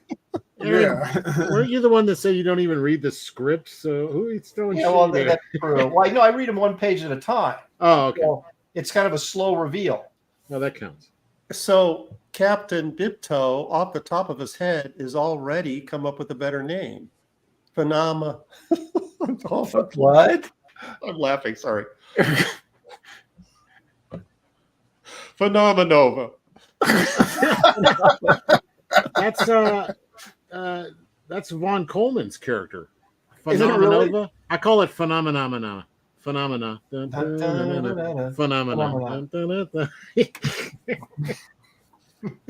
Yeah, Phenomenova, right? Isn't that his character? I don't know. I don't keep track of stuff, man. I'm like the worst person to ask. You're the I biggest don't know. geek out of all of us. What are you talking about? Yeah. Yeah, well, if it had... Furious Comics says, is it really a Graybeard's if Brohawk doesn't start over or show us what he's eating? Yeah, what are you eating? Yeah, I already That's the ate thing. already. Oh, Yeah, That's the thing now. They want to know what you're having for lunch. Okay. I already went to Chick-fil-A. All righty. See, I had, that's the thing. We used to start at 1 o'clock, right? And that would like interfere with David's lunchtime. So now we started at 3 so we could eat before the show. yeah, because it was I'll tell making you a us funny crazy. That's why seeing what he was eating is like, oh my god. I'll tell you a story about a friend of mine who worked in animation and comics, but I'm not going to tell you who it is. Okay. But he was a Dave really Stevens. big guy. No. Well, he wasn't a really big guy. This guy was probably around like in the high 400-pound range. Whoa. Yeah, big guy. So Joe Phillips. Nope. I'm not saying that's not important. Okay. So we went out to Dave Johnson? no, we didn't. Oh, okay. Sorry, go ahead. Damn. He's not that fat. We were leaving work and we were carpooling, so he was driving me back to my place. But he wanted to stop at like I think it was either Church's Chickens or Popeyes or one of those places. It doesn't matter. And he says, "Hey, you want something?" And I was like, "No, I'm good." And we're in the drive-through, and he gets 2 12-piece boxes of chicken. And I said, "Man, I told you I wasn't hungry." He said, "These ain't for you." That does sound like Joe Phillips. And then I was like, "Damn, man." And he's like, "Open up that box." And we're not even out of the drive-through yet, and just finishing paying, and he just dusts off like 2 pieces of the chicken. And I said, "Man," and I'm looking in there. I said, "You're not gonna get any dessert?" He said, "The chicken skin is the dessert." And so by the time we get out of the drive-through and we're going onto the freeway, the box is half finished. and And all the while, he's throwing chicken bones out the window. And we're in this big giant like Cadillac, and he has the car seat pushed all the way back, so it looks like we're driving from the back seat. You know, because that's how big he was. You know, Wow. and so he's driving, and I'm like, dude, That's hilarious, man. I said, dude, what are you doing? Why are you throwing all these chicken bones out the window? And without pausing, he looks over at me while he's driving and dusting off a piece of chicken. He goes, I'm feeding the dogs, and threw out another bone. I was like, damn. Oh my god! I never knew Joe Phillips would do something like that. Yeah, that wasn't him. The way I did meet Joe Phillips was at a San Diego con. Yeah. And when he was sitting amongst some of the other Gaijin guys, this was like right when Gaijin was happening and stuff like that. And I go over to the table, and I think it was Brian. He said, "Oh, you want to meet Joe Phillips?" And I was just like, "Oh, the guy who did X, you know, this certain art." And I was like, "Yeah, sure." And he has 2 concession stand hot dogs laying on his stomach. I like him already. Yeah. And he was dusting one off, and he goes, "Hey, Joe, this is David Williams." He said, "Oh, David Williams." And he's, "Hold on, let me," licks his fingers and stuff. He did that to me. Puts his hand out, and I was just like, put my fist out so he could give me a dap instead of a handshake and stuff like that. You know, like the, "Hey, brother, what's going on?" That kind of thing. I was just like, yeah. But that's how I first met Joe Phillips. That's got to be his thing, because I met it. He did the same thing to me in San Diego. I'm hanging out with Mike Oming, and Mike Oming's introduced me to like Louis Smalls Jr., who had like a harem of like hookers with him. Yeah.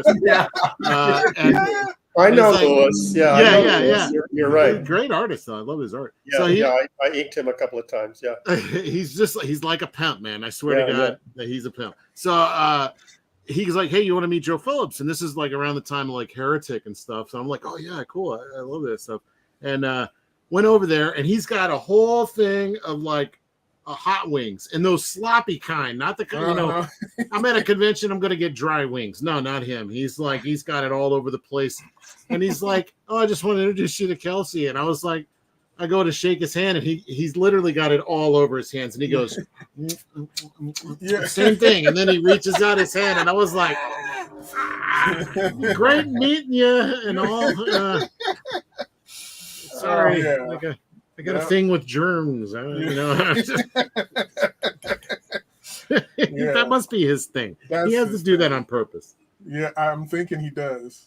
No, I met it. The first time I met him, he tried to take my lunch and then shake my hand. Yeah. Maybe the vetting process is like, you're going to shake his hand or not. Yeah. No. He wanted to pull you into his clutches. Come here, boy. Yeah.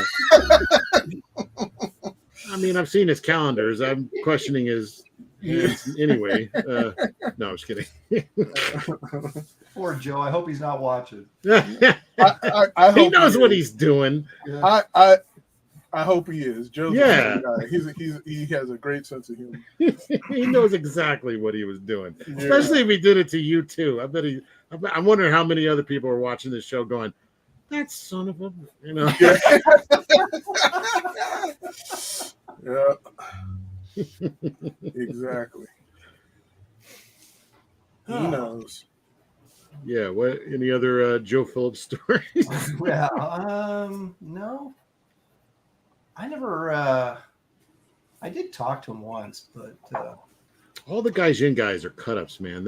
I heard so many hilarious stories that most of which I'm not even sure I can repeat in a mixed company. Yeah, I know you cannot. Yeah. I know some of them. Well, I'll tell one. Okay, there was one where Rick Mays was going to be joining the studio, and he was there with his girlfriend, and they were like Brian was like showing them around. I wasn't there for this. This is what I heard. But Cully and they had those squeeze bottles with like water would pour, squeeze out, and they were squirting each other and stuff, whatever. So Brian's showing Rick Mays around, and then Adam Hughes comes running out, lays down on the ground right in front of him. Then Cully Hamner runs out and stands with his back to Rick Mays and them, and then what looks like he's peeing in Adam's mouth. And then he runs off to the side, and then Adam gets up and like wipes off his mouth and then runs off too. And then Brian goes, "So our kitchen's over here," and he just like keeps up the tour. Like, and Rick's like, "What the hell did I just see?" But it was a squeeze bottle with water. I mean, they're not really. I mean, I don't what they do behind closed doors. I mean, whatever. Yeah, I got some of those behind closed door stories. I can tell that I really can't tell. Yeah. But what a way to greet your new studio mate. Is you sure you want to join this? Yeah. You got to go through this gauntlet. Yeah, So- that's right, buddy. You're next. What? Yeah, meet our intern. His name is Diddy. Yeah.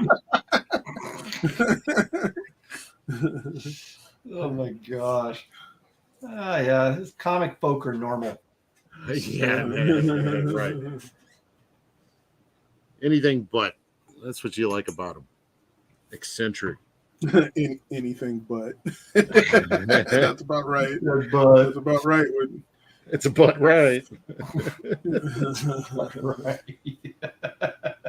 Yeah, there's a lot of, Hijinks. yeah, hijinks. Just, I remember being at San Diego one time, and I'm at like, I don't know, some party, Marvel party, probably. I was falling asleep, honestly. But somebody was like, "Hey, I know where there's a great place down the road that has like their booze is like even cheaper." And like, I'm like, I don't want to go, anywhere. And he's like, "Nah, come on, man, this place is great." So I'm like, okay. So I get up, and I was already about to call it a night, but I figured, what the hell, I'll go hang. And we're walking through San Diego, just middle of the night, and everybody's going the opposite direction of where we're going. So I'm like, I'm starting to get like question, how far is this? What is this, man? I was like happy. I was like falling asleep.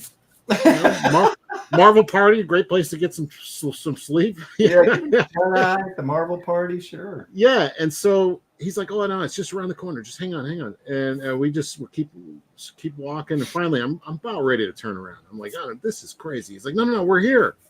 And I look up, and they're walking into Ralph's. And I was like, "What is this? A grocery store?" He's like, "Yeah, their booze is like way cheaper." I'm like, "Are you kidding me?" I was furious, man. I was, You thought you're going to some like sports bar or something club fun, or something, Yeah, that would be No, they took you to Ralph's. Yeah, Ralph's, which is like That's a hilarious. grocery store. It's a grocery store for anybody who knows what Ralph's is. Well, you can they have great cherry vanilla yogurt there. I didn't care at that point. I was Yeah. I was ready to riot. Yeah. And then I immediately flagged down one of those bicycle guys. Yeah. Take me back. Yeah, the rickshaw guys. And I rode Yeah. staring at a guy's ass for like a mile, what seemed like a mile and a half or something. It was like way down the road from the convention center on a rickshaw. Everybody stares at me. Just feeling defeated. That's right. Like, does anybody ever? I guess you answered the question. Apparently, there are a certain brand of people that actually do use those guys in San Diego. I've used Oh it. yeah. Or- Xander used it all the time. Yeah. Yeah, I used it before when I was late going somewhere. Well, excuse me then. But that's the only situation where I would have used it was Aaron's all, "You lazy bastards." Yeah, I walked 50-pound pack on my back. you fools. Hold on. Marcus Killigrew says, by the way, my aunt went to Bard College with Steely Dan and Chevy Chase. Wow, Whoa, crazy. that's cool. Look at that. See, a relevant story came in. Where is that at? Bard College. Don't know. Never heard of it. I think Marcus just may have made that college up. Yeah, right. No, that's a Bard's a college. I can't remember where it's at though. It's got to be someplace in the east, right? Yeah. That sounds like a highfalutin Eastern college. Yeah, it's one of those Bard. fancy Eastern schools, right? That's right. It's not a university. It's a college, so it's very very specific, and you can't. No, they just don't take anybody at Bard College for sure. Dad's Den says Kelsey calmed down when he let him ride the coin-op car in front of the grocery store. Those are new.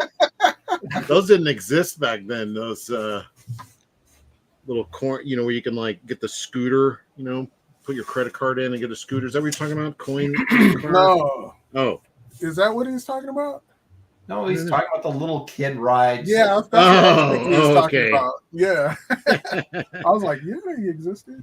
That's I had to go ride that just to calm down from having to That's walk right. all the way to Ralph's. Yeah. Yeah, Well, that's the thing too. Ralph's is all the way up there at Horton Plaza almost. So if you're at the convention center, that's like a pretty healthy walk. Yeah, we were at the hotel, like right across right next door to the the Marriott or whatever that was. Oh, geez, you were all the way over there and you walked to Ralph's? Yes. Yeah. Now you understand why I was so mad. Aaron, how do you know where this Ralph's is? Well, because we used to. That's where you get your liquor from too? Yeah, No, I didn't mention it was Gary- Aaron that took me there. I was so mad at Aaron. for Gary that. vanilla yogurt, man. No, because it's on the back side of the Horton Plaza, and we used to stay at the Horton Plaza all the time back in the early days because that's where everybody stayed. And you'd run into like the Dave Stevens and the Kaluta, Simply everyone. Yeah. everyone who is anyone, Gary. And so on the back side of that mall there, that's attached to the Horton Plaza, there was Ralph's, or it's still there. So we passed it all the time. Yeah, they saw me sitting on one of those coin-op rides, just furious. What's that really large, angry kid over there? You'll know him later. why do young people have to ruin names? Because every time I hear Ralph's, I just think of vomit. Yeah, Yeah. Ralph's. Well, that was the joke. When I lived in LA, we always go to Ralph's, but that joke gets old after a while when you have to buy your groceries there. Yeah. All right, honey, I'm going to Ralph's. Ralph's. Because I think they had Safeway down there too, but Ralph's was cheaper. So. Yeah, Safeway. Yeah. And they had that store brand. I'm not kidding. The cherry vanilla, man. We used to, my college roommates. Damn, man. We used to go grocery shopping together, and we'd all like race to the back of where the cold stuff was to get all the cherry vanilla yogurt before. Let's load up on the station wagon. We're going to Ralph's to get some cherry vanilla yogurt. Bar, we call it. Saturday night. It's Saturday night.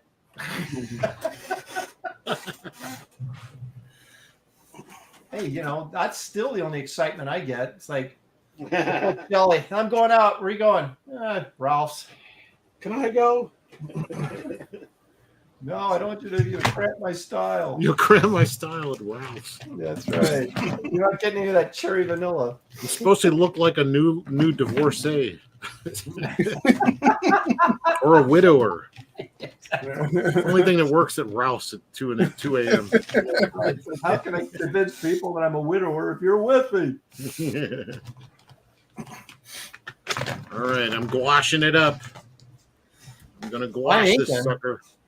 I'm inking, but I got a lot to ink. I had no visions of color coming into this today. Yeah, I probably shouldn't. What? But you're already committed, so. Am I? I don't know. I mean, you could stop right there and just go. What do you think I could also start over. Visions of blue. Um, Kelsey. Yeah, I haven't. This is one of those situations where I'm flying blind here. Like I'm not really sure what I'm doing. I'm not. So it's like every other week. Yeah. Yeah. Well, you got your base color down, and now you just go nuts. Well, I was hoping to do because I'm trying to do like a top-down light, like they're being hit with like real intense light from straight down, and I was going to do like this underpainting, and then only paint like the highlights so that the underpainting will show through. But I'm not sure I did it right, and I'm not sure it's going to work out quite like I'm imagining. I should probably like add more underpainting. I think you should. Didn't you give this all right, disclaimer at the beginning where you said that that's pretty much your process? Yeah.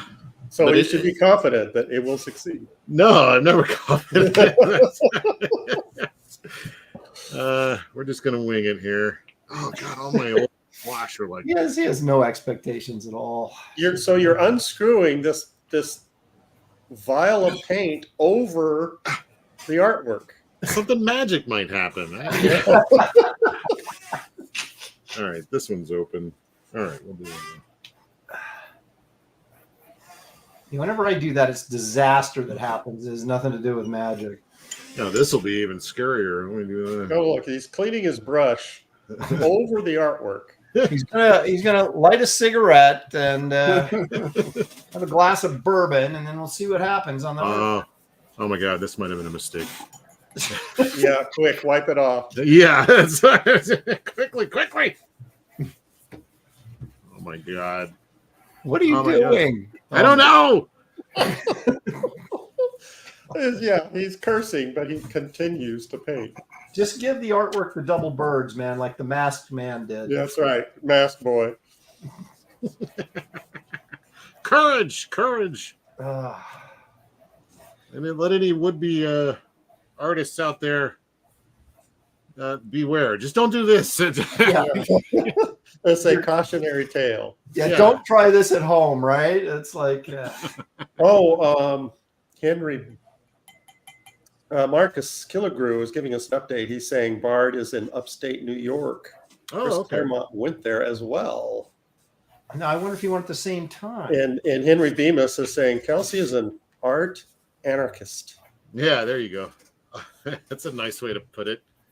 I'm kind of curious, Gary, about this this guy that you and your brother verbally assaulted. Wait a minute. Do you guys are you ever concerned that maybe someone actually might want to get physical and throw some punches or something at you guys when you mess with them? No, I'm confident in my EDC, and my brother is concealed carry.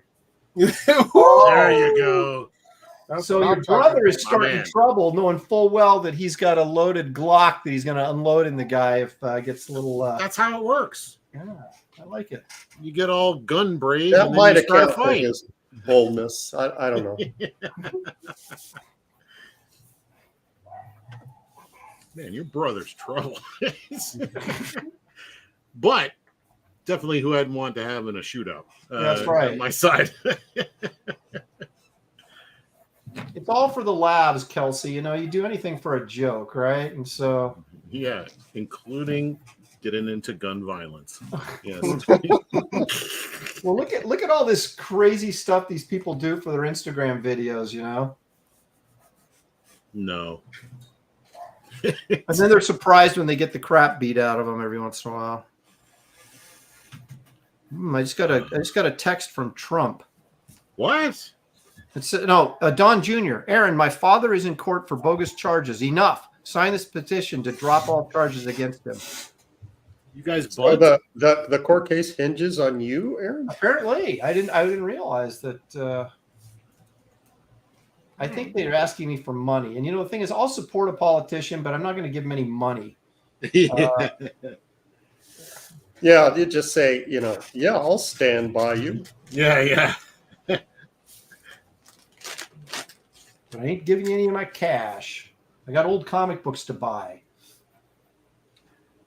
Yeah, I did that. didn't send any cash, but I like signed up or whatever. This was like years ago when it was really nasty. And boy, it took me forever to get to stop their emails. No. I'm like, okay. I don't have any money. I'm poor. I'm an American.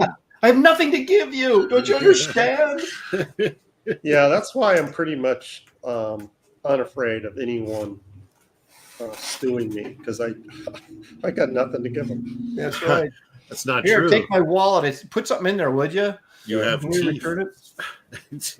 You can have my collection of spoons of all 50 states. I'll take them. I know you've got people. David, David Uh-oh. Williams feeling the pressure. go back to the first one. I Yeah. already did. You know, Gary has people giving him corn dogs, leaving him outside his house. So you're not really. It was a drive-by. Yeah, Just exactly. chucked it out the window.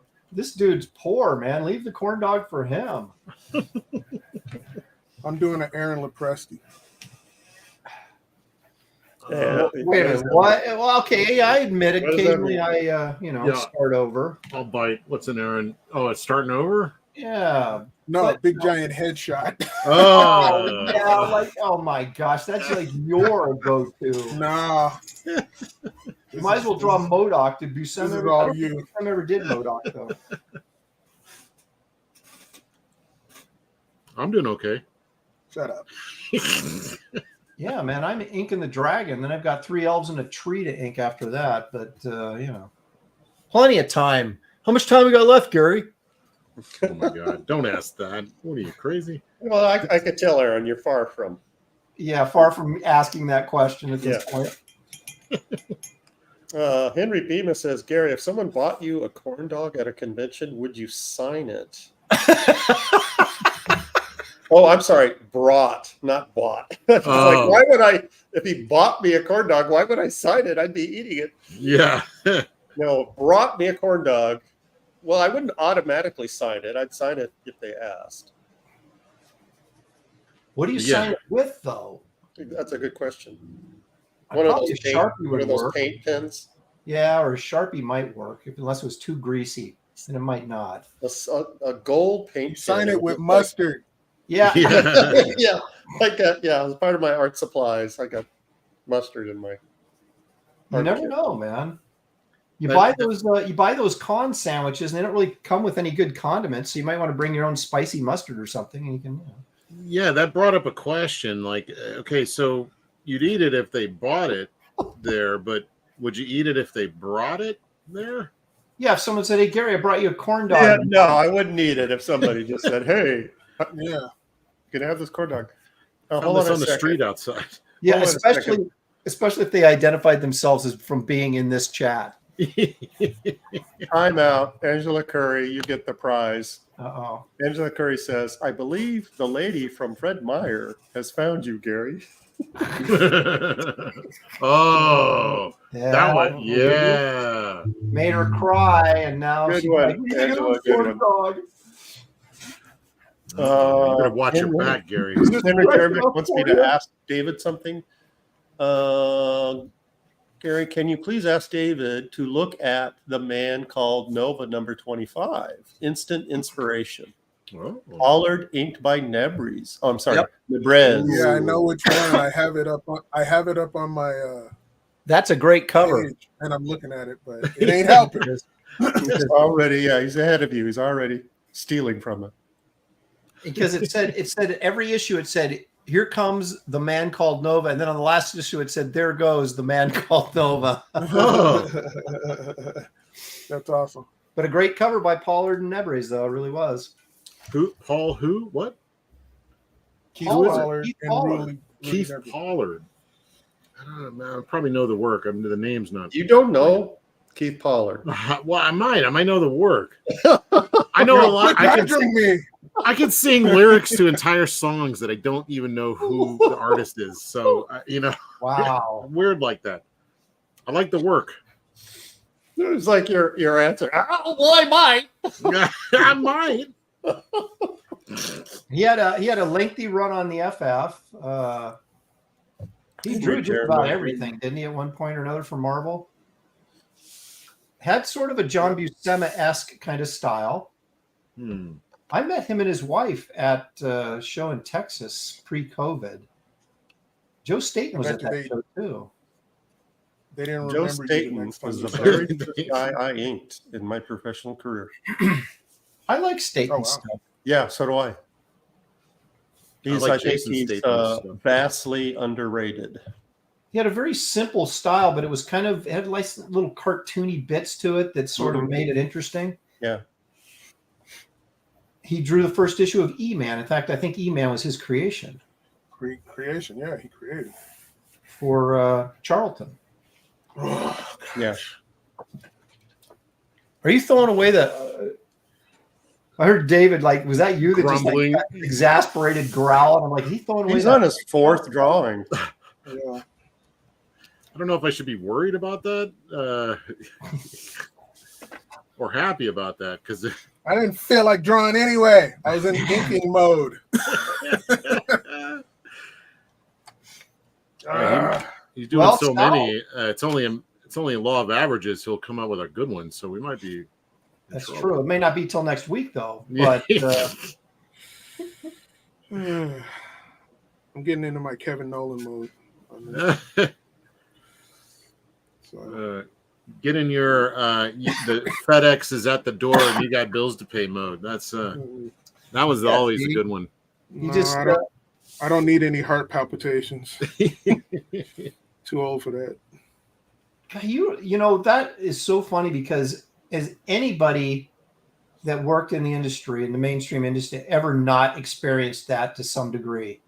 It's like, holy crap, I got FedEx, I got an hour before FedEx, you know. Like you'd always have that time limit where you could call, right? It's like the latest you can call in your area is like 3 o'clock, right? For a pickup or whatever it was. Right. And they may not come till like 6 at night, but you still had to call by 3, and they could come at 3:01 as soon as you called them. So you had to be done. Yep. Because I did that a couple times where I called FedEx and I wasn't done yet. I was like, they're not going to be here for another hour. And like 5 minutes later, they're banging on your door. Yeah. Going, oh my gosh. You guys drive around for a while I finish this? Yeah, I used to. I got nothing better to do. I'll just drive around. Yeah. No, I asked him like, how many pickups you got? When you come back by here? You know, like hit me back up. Like, you know, like I'm coming back by here in like an hour and a half. Better be ready by then. I will. Just say thank you. Or you're like trying to get the box together. You know, they're banging on the door and you're trying to fold the box and get it. Yeah, I've done that. He's standing there waiting while I'm boxing it up. Yep. Yeah, I've done that too. that was like, you know, and this was like even during when the internet was a thing, but it was all dial-up or Earthlink or there was no major file transfer. I remember having to help DC. Like I was like, don't you have like an FTP so I can just email you this stuff? And they were like, yeah, but we don't know how to set it up. Yeah. Zeno the Stoic says in a very stoic manner, Aaron standing out with his lantern waiting for the FedEx carriage to arrive. Well, I tried to time it so the Wells Fargo wagon would drop off when same time FedEx would pick up. And, I remember the first trip it was that we made as a studio, or I should say while we were in the studio. I think it was Terry, Rachel, and I were like crammed into somebody's pickup and driving to FedEx downtown Portland. And we were like halfway there just racing to get there before it closed at 5. And then I think Terry goes, you realize this is our first FedEx run as a studio. I think we made it, though. So. First of probably many panic runs to the... Yeah. And I remember Terry was working on an X-Men book, and he's like, I got to get this, you know, like, you got to get 3 pages done today. It's got to go out today. And he's like, what can I do? And I said, just use like black shapes for the background, you know, like, you know, angular sort of Cabinet of Dr. Caligari type stuff, and it'll make it look like you put a lot of thought and effort into the background, but you can blow through it. How many of you had to actually drive to the FedEx a lot. drop-off center? You know, Yeah, at at the airport. Yeah. at the airport. Yeah. Yeah. I did that a few times, and that was I lived in Hillsboro, so it was a heck of a drive. I mean, Gary knows that all the way to 82nd or whatever it was. Yeah, you have to go through tunnels. some smaller towns. Oh, Yeah. And through Portland to get to the airport from where Aaron lived. In fact, the last time I did that, I was racing, and that was the only car accident I ever got in. And I hit some black ice, slid right into the guy in front. You hit some black guys. No, black ice. Oh, Black ice. some black lagoons. Yeah. No. And so I was like, that was it. I was like, I am never doing this again. It's not worth it, to get it there a day, earlier and wreck your car in the process. But you made your deadline, though, didn't you? Not that day I didn't, because okay. Wizard Sleeves. I just like saying the name. Okay. He wants to know if any of us are going to C2E2. You mean the cancel No. con? No, sorry, we're not. None of us are. Well, speak for yourself. Oh, you're going to be there? He says, curious if I need to pack some extra books. So I have season tickets. No way. Last time I was in Chicago was, God, man, I don't even remember. Years and years ago. I don't like Chicago very much. Yeah, I've only been there a couple times, and I have nothing good to say I about was it. still working for DC last time I went there, but actually, when the last time I went there was right 3 weeks before they shut the economy down for COVID. It was all the talk, are they going to shut everything down? And that was the last time I was at Chicago. But I hate Chicago because I never make any money there, and it cost me a fortune to go. So it's like, that was it. I don't want to go because I hear they kill people like me out there. Yeah. People like you kill people like you out there. What are you Right. talking about? Make that a thing. You see all these pro-Palestinian protesters shutting down the Golden Gate Bridge and in New York, airports. And I saw one today that they were doing that in Seattle, shutting down the SeaTac airport. And I'm thinking, okay, people can't get to Seattle. What's the downside? They're actually helping. I thought you were going to say, I think I'm going to take a drive today. With my brother. Yeah, with my brother. And his open carry. That's a mask-wearing, target-rich environment. Yeah, it is. Damn. Well, For ridicule, not for. You saw the one in Florida where the cops just picked him up and drug him off the street. Yeah, well, they're not doing that in San Francisco. They're not doing anything. No. I've never run into that, even being here in Portland, because I never have a cause to go down to Portland. But it's like, I would be so pissed if a bunch of juvenile delinquents with no career opportunities were blocking major thoroughfares so I could not get out of there. Oh, I'd be so pissed. I like the one guy who went up to some of those guys and just threw them out the way. Like, get the out my way. I gotta go. You could have ambulances, you could have all sorts of problems trying to get through that these clowns are blocking for. Blacklist Universe says, Ed McGinnis and I were walking to Chinatown from the convention center at C2E2. We walked past the Pizza Hut. The delivery car had 12 bullet holes in it. Oh, wow. That's like hazard pay? No, that's what happens when you're late, when you deliver pizza late in Chicago. Yeah. Now, who is it that was walking with Ed McGinnis? Mike S. Miller. Oh, was it? Yeah. Mike. I did get to meet trouble in Chicago. I did, yeah, of course he was.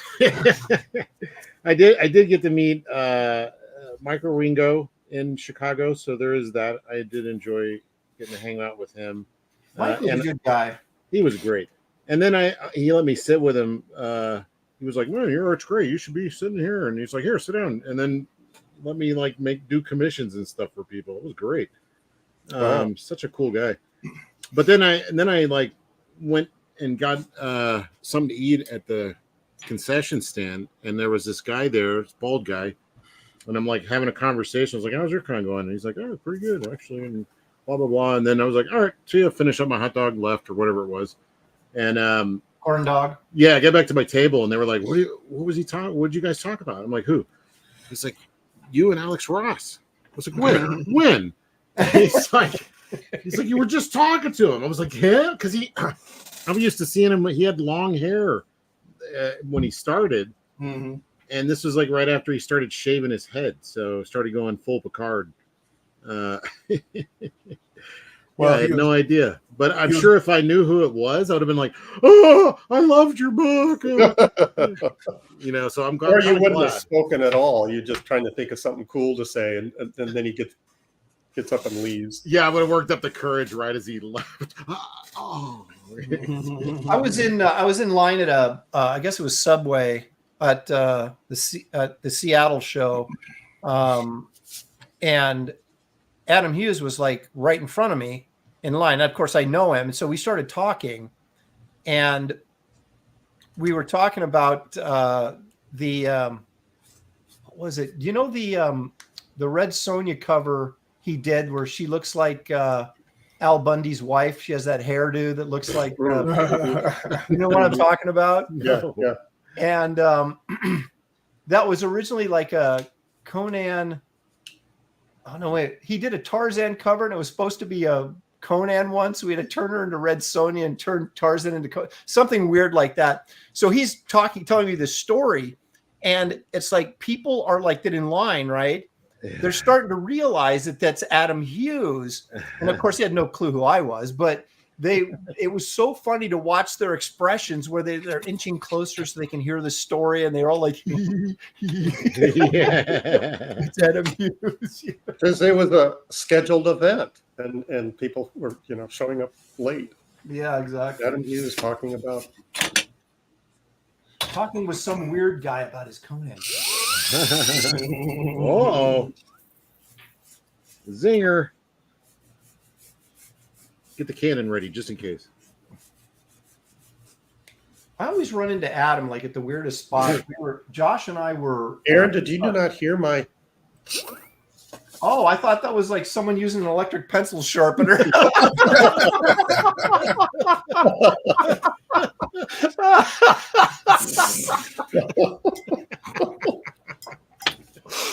I wonder if maybe an electric pencil sharpener would sound like a kazoo if you try that. Right. Geek Avenger for $2. Blocking roads equals the beginning of Death Race. Of course, he's referring to Death Race 2000, starring David Carradine. Love that flick. I kind of figured that might be something you would have probably had on DVD. I do. I do indeed. No, I was going to say that I always ran into like Adam in the strangest places because he's never at his booth or hardly ever.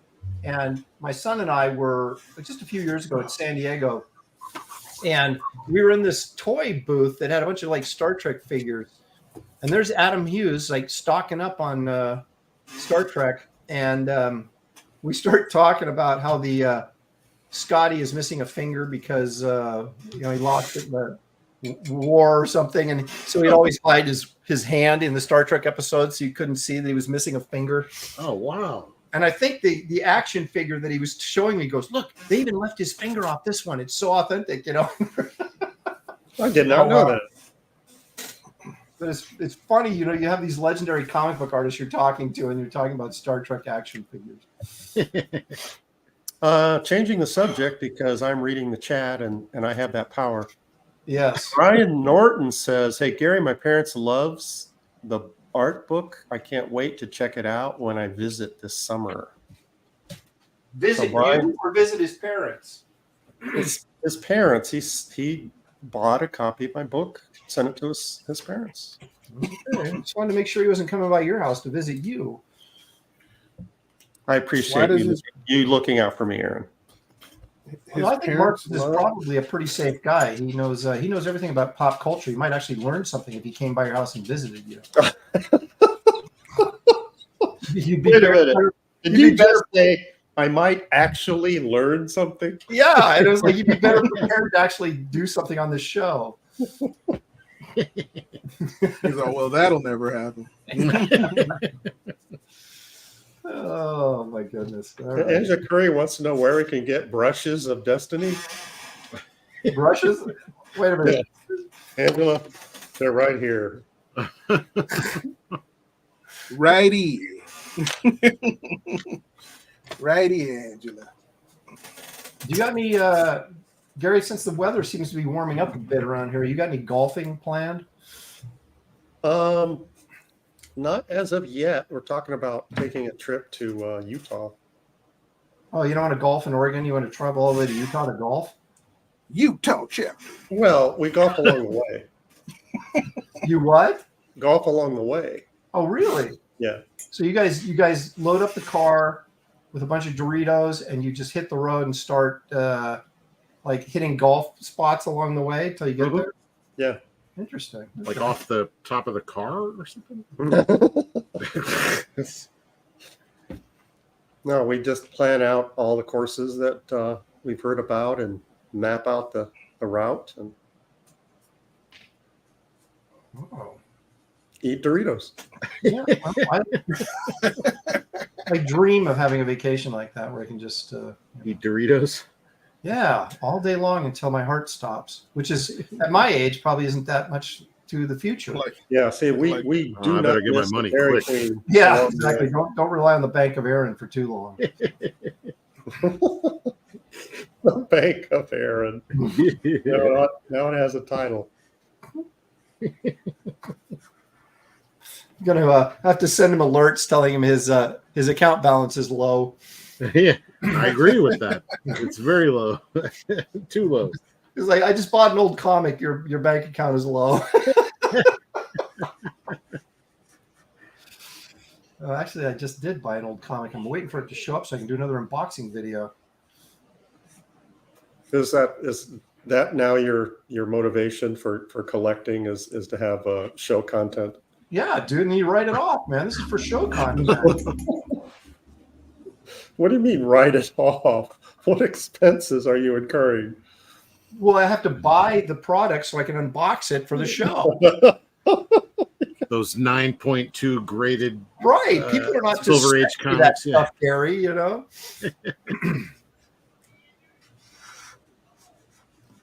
I have on occasion written off a comic book here and there for, you know. I figure it's legit. I'm getting crap from people telling me to driving all the way out there for golf. Zeno the Stoic says Gary's art book is a highbrow art book, good for any parent's coffee table. See, that's how you get your comment read. That's a lesson there for you. Well, I haven't read any of the stuff in there except the tear-inducing tribute to David Williams I read, but I haven't read any of your other commentary in there. I just was looking at the pictures, so I have to go back in and see how highbrow this thing actually is. There's words. Yeah. it's also rage inducing. So. Uh-oh, Angela Curry for $5. Thank you, Angela, very much. I'm sending Aaron $5 so I can ask you, Gary, where can I get your Brushes with Destiny book? Silly. Lol. Aaron, did you post my? No, Okay.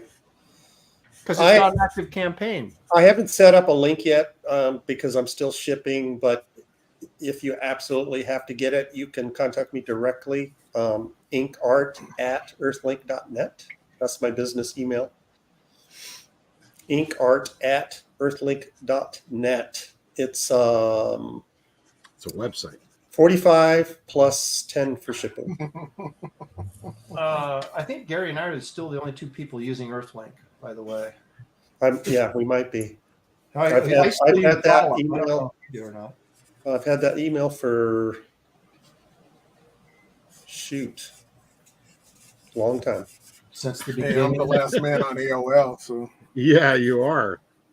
Like, I think literally, I'm not even sure that they're an actual company anymore. You slept through the crack. Yeah. Oh, look at this. Listen to this. Brian Norton says, my dad had surgery and in recovery read Gary's book and put a smile on his face. Oh, that's nice. That's why I sent that message. So Oh. in your face, Aaron. It was the thing you replaced Bruce Lee with, right? That made him smile. Made the difference. Yeah, Gina Carano. Are you kidding? Yeah. He's like, oh, Gina Carano's in here. I'm sure glad he didn't use Bruce Lee. I hate that guy. All that chang stuff, I ain't with it. Disavow. I know he didn't say it that way.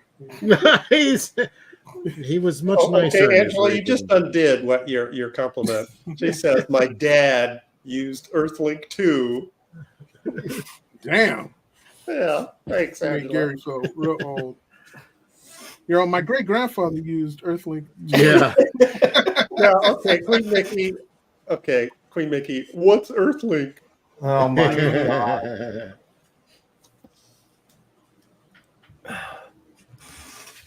Oh, Angela and Mickey are going back and forth. She's replying, old man's email, I guess. Oh my God. Wait, I was about to blow up Mickey. Now I'm gonna who said that? Okay, see now, Danky Frankie, see, he knows how to play the game. Gary's great, the greatness of Gary, great Gary. Wait, hang on here. Yeah, there's work to be done. Let's see, here we go. Oh, here we go, Angela. Thank That you. is for you. Mickey's all mad I didn't blow her up, but you know, it's still early. Keep trying. Yeah, keep working on it. Well, I've made a horrible mistake. See, color isn't always the answer, is it? Yeah. Are you going to be painting on this for a while, Kelsey? It feels like it, yeah. So I'm about to do some like crazy stuff here and throw down some ink because this is like seriously gonna take way too long. So I'm going to say it looks like one of those multi-layered kind of things. yes, well, you should probably start over, really, if you think about it. yeah. Let me Yeah, see, have a little smoke, and then have a little look. See, oh, okay. It's times like these I always ask myself, what would Peter Lorre do? I'm gonna drink my my girly drink, my Seagram's Jamaica Me Happy. Is Seagram's considered a girly drink? That's what everybody laughs at me when I pull one of those out. But I'm like, those things are good. It's like drinking Kool-Aid with booze in it. We used to in college would drink wine coolers, right? Like barbecue. Yeah, wine coolers. Stuff. Yeah. I don't even make that stuff anymore. That's what Seagram's is. It's just a wine cooler, but there's no Bartles and James anymore. None of that. At least I'm not in my neighborhood. Well, you know, you're down south. It's a little different down there. Hidden Hand Media, Gary Martin, that inking book is insanely good. I can't believe I own something like that. Oh my gosh. You guys are sticking it to Aaron. You realize that. Thanks for the fair negotiation. You are welcome, Hidden Hand. Oh, look at that. Gary Martin, that inking book is so insane. I can't believe I own something like that. Oh my goodness. I don't even know. Here.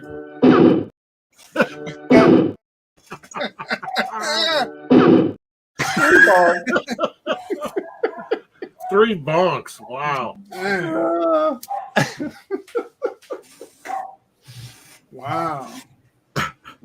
Someone's accusing you of partisan chat reading, by the way, Gary. Okay, I'll change the subject. Someone. I'll change the subject. Vespa guy says me. Kelsey seems like more of a white claw. Hold on, it's scrolling. That's what Shelly drinks, man. Is the old White Claw. Where'd it go? White Claw kind of guy. Ain't no law when you got the claw. Yeah. I like it already. Where can I get some? Oh. We've got almost 400 people watching right now, so if you guys would be kind enough to hit the like and subscribe if you have not done so already, we greatly appreciate it, so we can continue to bring you content of this nature. Content. Aaron, please do me a huge favor and read Prater 7's comment. Prater 7. Gary Martin, your inking book brought my dad back to life.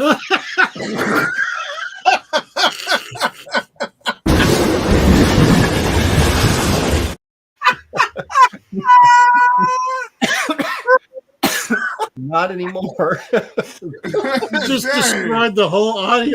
Yeah, the whole crowd. Oh, I can't take it anymore. I can't take it. Do you hear me? I was not expecting that.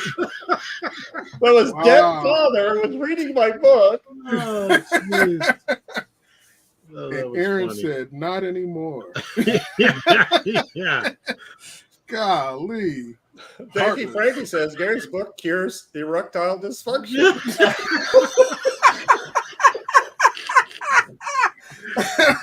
Oh, jeez.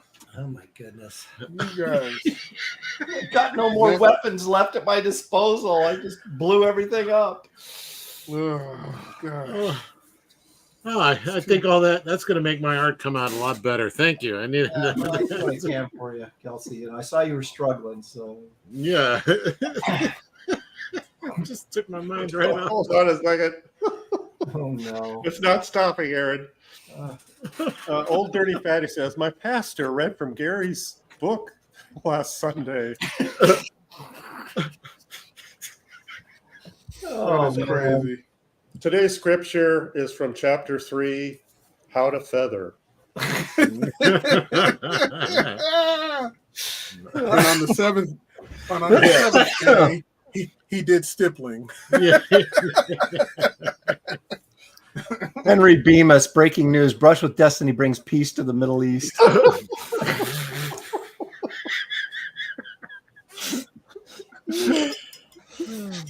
Fat Tony says they replaced the Mona Lisa with Gary's book. That's why she's smiling. Henry Jeremick wants to know if I've ever drawn Modoc. I've drawn Modoc so many times. It feels like a relative. On Graybeards? No, I don't think I have on Graybeards. What category could he fit into? Well, Villains? Kirby, large-headed characters. Monsters? Well, super villains, Kirby. We did a Kirby show. Kirby villains. Yeah, there you go. Okay. Now, could we theoretically do Kirby villains? Because we just did Kirby before. If we could do Kirby villains, that would be more specific, right? So it would be different. I think we did Kirby monsters, right? Or Actually, yeah, we did do Kirby monsters because David and I did that joint piece. Yeah, right. So That was, villains. There's a whole lot of thing. Kirby. I don't think we've even scratched the surface of potential Kirby. Yeah. Potential Kirbyisms. Yeah. And see what lies at the bottom of his black hole. Or was it? What? His Huh? Boy, that black what? is black That's lagoon. like a dark turn.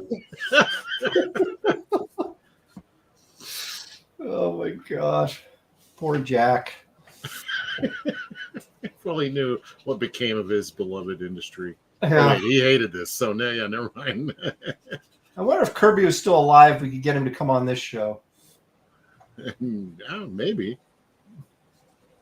That would be. Did he Why talk would you and want drink? somebody like that to draw you under the table on your show? For Well, if you're ratings, man. It's all about the ratings. Yeah, if you're gonna have anybody do it, go to the best. Yeah. Yeah, see, Aaron is an expert in getting humiliated for ratings. Yeah, I mean, why should I stop now?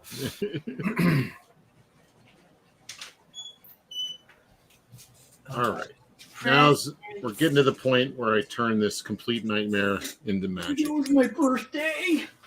Oh, look. I got Art Taber's black and white and red all over. Yeah. Oh, nice. This came in. Oops, I just doxed myself. Don't most people know your address anyway? Well, a guy found my phone number and called me and complained about Shelly once. So She had it coming. she did. Yeah. Did you just hand the Aaron? phone over to her? Yeah. Yeah. I was going to say, Aaron, what's your point? Yeah. You're like, it's for you. Yeah. Well, I think I was actually doing this show and the phone rang and I was like, what the heck? And I left it and the guy left a message and tell your wife to quit harassing me. And I'm like, oh my gosh, grow up. What are you, 12? Your wife made me feel very sad. How do you think I feel? Grow up. That's right. Never ever call me at this number again. All right. Kelsey, I'm seeing some progress here. It's It's something. don't give up on it, man. Don't give up on it, man. Don't give up on me, baby. That was David Soul from Starsky and Hutch sang that hit song. How do you know that? I'm a child of the 70s, man. That's how I know stuff. Okay, all right. Hippie. It's like all the TV stars were like cutting albums back then, you know? That's true. Yeah. I don't know. Linda Carter ever cut an album? Yep. She cut a fine figure, I tell you that. That's for sure. I'd have bought her album. I bought her poster on the Fire album. Kelsey, I'd buy that album. Kelsey, my mind was racing trying to figure out using the phrase cut. She cut what? What did she cut? It's like, got a fine figure. Dang it. I got him loaded like a shotgun, ready to go, man. Vespa guy says, why do you know that is a better question, Gary. Not how do I know it, but why do I know that? True. Actually, Shatner's Transformed Man is one of my favorite albums. It's one of the funniest things I've ever heard in my life. Makes me laugh every time.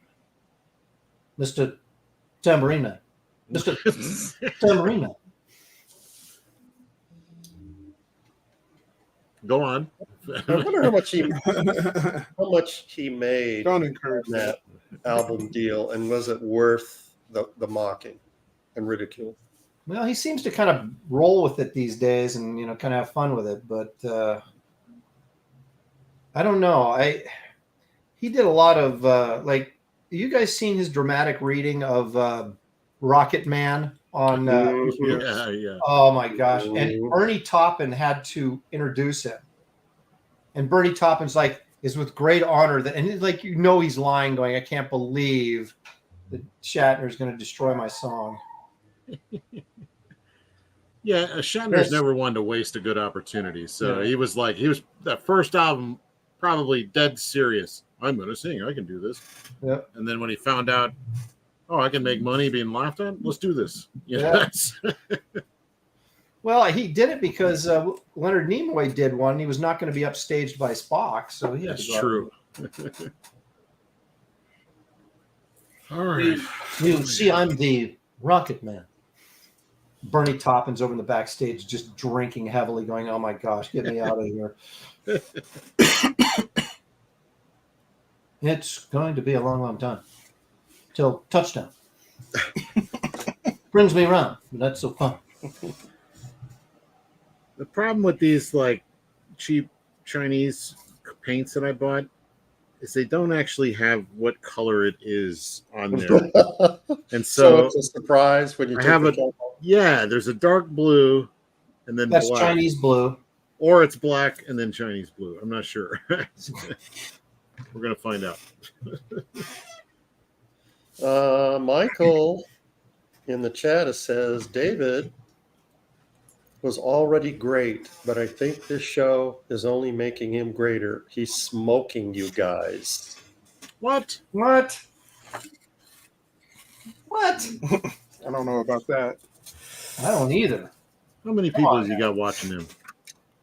Well, we'll see. We'll see how it all shakes out at the final gun or the final harmonica playing by Gary. But we're not there yet.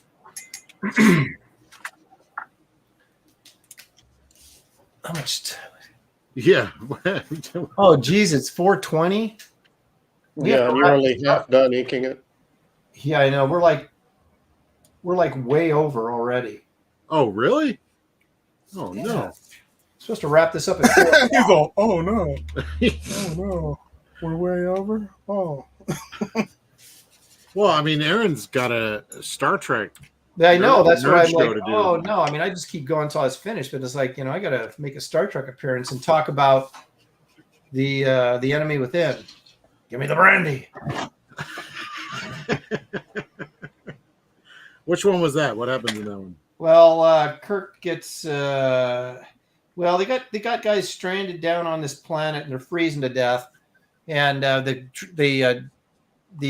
transporter's malfunctioning. So they tested on Kirk, and he comes back, and he's split in half. Now he's become the evil Kirk. Oh, right, okay. Yeah. Well, I mean, is this the mirror universe stuff? Or no, it's different. This is before that. This is season 1, man. Come on, Kelsey. So how many evil versions of themselves did they actually do? I mean, well, they never show. Well, actually, they did in the Mirror episode. They did show the evil Kirk on the Enterprise for like one scene, but most of the time they spent with the good guys on the bad guy Enterprise. So, Aaron, can I ask you a legitimate question about Star Trek? How do you know the titles of the episodes? when you watch them like 50 times, like I have, you remember the episodes. You know what I'm saying? Know what I'm saying? Yeah, that's why I asked. There's got to be. Come on, there's got to be a show that you watch whenever it's on, and that you bought DVDs of all the episodes, and you have like posters of them in your room. Hill Street Blues. No, that's true. You have your treasure trove of Star Trek memorabilia. I've got phasers. I've got tricorders. I've got the official Gorn doll, the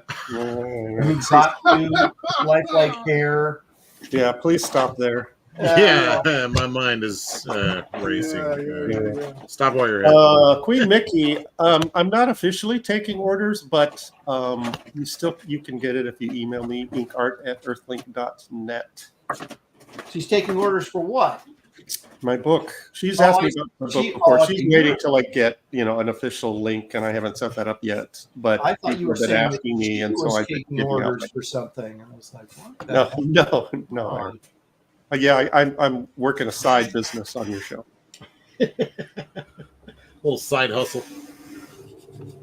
Yeah. All right, so we got like 5 minutes, you guys. Oh, jeez. All right. I don't even know if I'm going to finish this elf's hair in 5 minutes. I'm going in for the drastic moves. Uh-oh.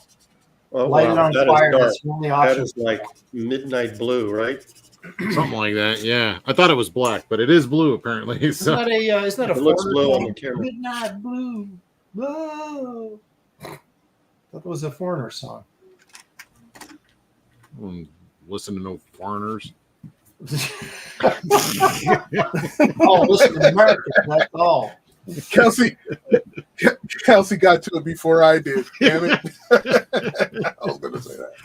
Like I'm loaded like a shotgun. He's all pull. Yeah. Aaron. Yes. Finally, the chat is reaching out to you. Oh. Brian Norton says, when does Luke first appear in Star Trek? That's what the fans want to know. Luke first appears in Star Trek? Yeah. Here we go. Looking for the right video. Yeah. I'll give you one of these. Short but sweet. Yeah. Just a smack across the mouth. Yeah. Robert the Bruce for $4.99. Thank you, Robert. He says, my only complaint to Gary's book is that it has no end. Oh my gosh. Turns out greatness. Oh my gosh. Turns out greatness has no end. Oh. I don't even know. Where can I go at this point? Like I don't have enough videos. How about this? How about this? Yeah. Perfect. My yell of frustration. Oh, perfect.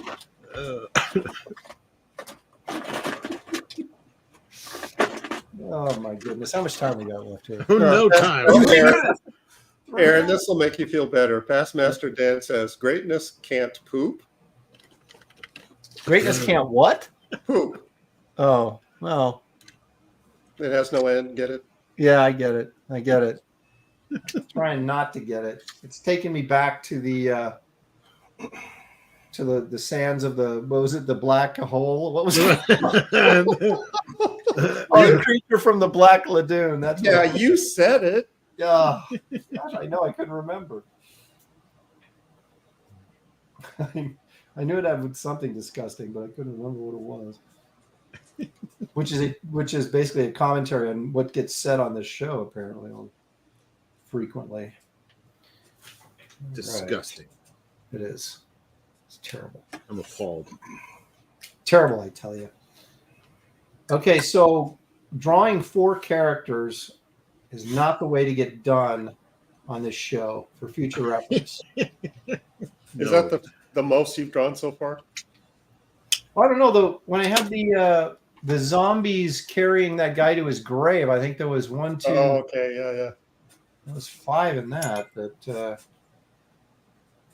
I've actually taken care with this out of respect for Big John, and it was my favorite series. As opposed to hacking out all the other drawings you've done. Yeah, well, you know. I mean, what do you mean sketch, you're actually taking care? What's that? You said you're actually taking care, which begs the question: what were you doing before? Well, and sometimes I speed things up to get done in time, you know. But I'm taking extra care here. Maybe I should say I'm taking extra care. Okay. Because of, you know, the greatness of Big John Buscema. And like I said, this is my favorite. One of my favorite series when I was a kid growing up was this Weird World stuff that first Plug did, inked by Nino, which I have a page from that. Yeah, that was crazy good. Yep, and then Buscema inked by Nebres, of course, which is pretty darn good too. So. Yep. Old Dirty Fatty says in all caps, Aaron, please finish that piece. Looks amazing. Thank you. See, there you go. Oh, yeah, I've been waiting all day. He's yelling it. It's a demand. For all that's holy, finish that piece. I'll kill you all. I didn't see that part. Well, it's implied, I think. Okay. I will finish this because it's already near and dear to my heart. I may not finish it right this second because Star Trek calls, but if you guys missed last Mickey's saying, I love that manga piece. What manga are you referring to? You better not be referring to mine. That's good. Man, you are so good at the manga. Yeah. It's like Appleseed and then Am I mispronouncing it? Manga? I'm from Texas. I say manga. The only person that really knows is Kelsey. Kelsey's a manga dude. I believe it's manga. I think Mickey would know. What do you So say David about has officially signed his piece. He's thrown in the towel. his fourth piece? He's done. Yeah. His fourth piece. He's and he's in the corner crying himself in a in a fetal position. Well, I did get mine drawn. It's all in blue here, but not inked yet. Are you inking on the blue pencils? Yeah. Yeah. Yeah. Yeah. Of course I am. Yeah. You think I'm some kind of fool? Yeah. Yeah. Hello. You made me mess up his damn eyeball. Inking on the You blue. just make Hello. this my simple question like make me feel like dirt. Yeah. Can you ask me another stupid question?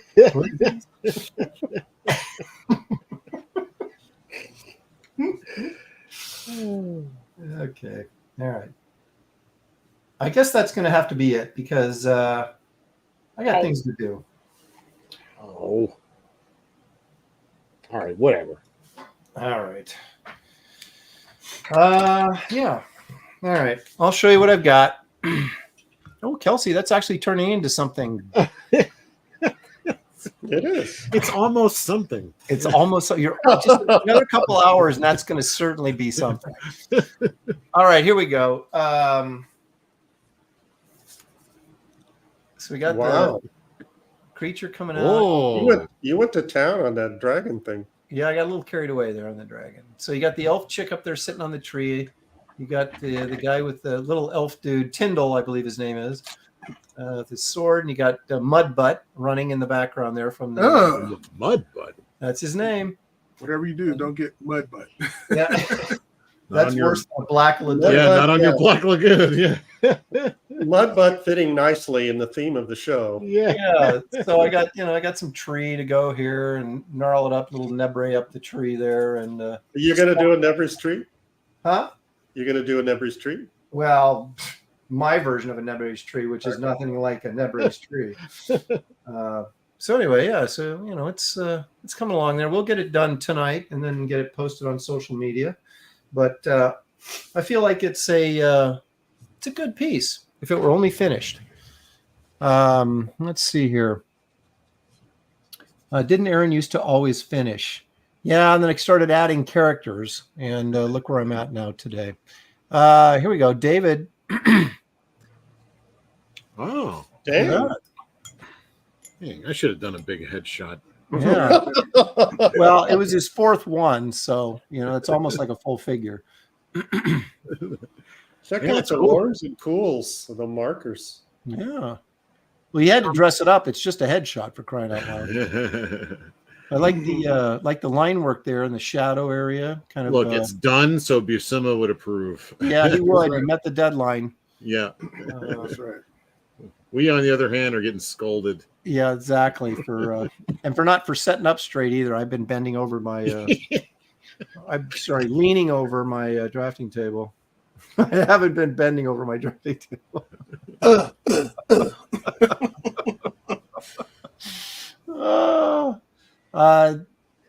Tagamo Model Works says Nova needs Chinese yellow. So let's see. Let's see what Gary did. Oh, nothing. Okay. Here we go. Kelsey, what in the world is going on here? Well, all right, it's a work in progress. After my Star Trek show, I'll finish it up. Oh, so you got the Wolverine in there? So this guy turned out way too big. He looks like he's giant. Look at the size of his hand. I gotta do something about that. But yeah, it's Wolverine facing facing down these two guys, and he's made out of mist. He has no legs. I didn't want to draw him. I don't know how Buscema gets guys so giant in his pictures, and he has feet. I mean, but yeah, so it is what it is. Whatever. Whatever. As we like to say, it's only a sketch. So yeah, unless it's good, which right, then it's a work of art. But at this point, yeah. So you can kind of see what it's becoming, right? Yes. So there's something there. I just don't know why I decided to paint this. because it's worked in the past. Maybe that's Henry Jeremick says Wolverine versus Kelsey. That's the there you go. on there. I looked in the mirror for this one. Ooh, Robert Doan says Kelsey, so many tangents. So many tangents. What? Yeah. There's barely a legible line in this whole thing. What Brian Norton says that's badass. Thank you. I got one of them in there. All right. Well, David wins. He finished. Mickey's throwing a little shade. Says that has potential. $75 starting bid. Wow. Well, I guess maybe that isn't really Potential. shade. I'll just take $75. Just give me $75. I'll stop right there. Sounds great. Is that bearded saber tooth? I'll keep painting unless you give me money right now. Yeah. That's right. I'm going to make this so bad you won't be able to stand it. Yeah. Well, I'll hang on a finish second it here. up and post it online. I'll see what I can work out of this. Toshiro says corn dog theory. I think Mask Boy did a drive-by dogging, but his puny arms couldn't throw it any further. It obviously a veggie dog, since no respectable stray would even give it a nibble. That's brilliant. I love it. Oh, there you go. It's, uneaten. No, not even any bugs on it. So Yeah, I know. There's something. you're There's. right. I wouldn't mess with that. Marcus Killigo says great for fourth place, Kelsey. So, Okay, thank you. um, Wow, we'll see. We'll see. I might be able to pull this out. pull it out of your. out of my Dark Star or whatever it is. my Black Ladroon.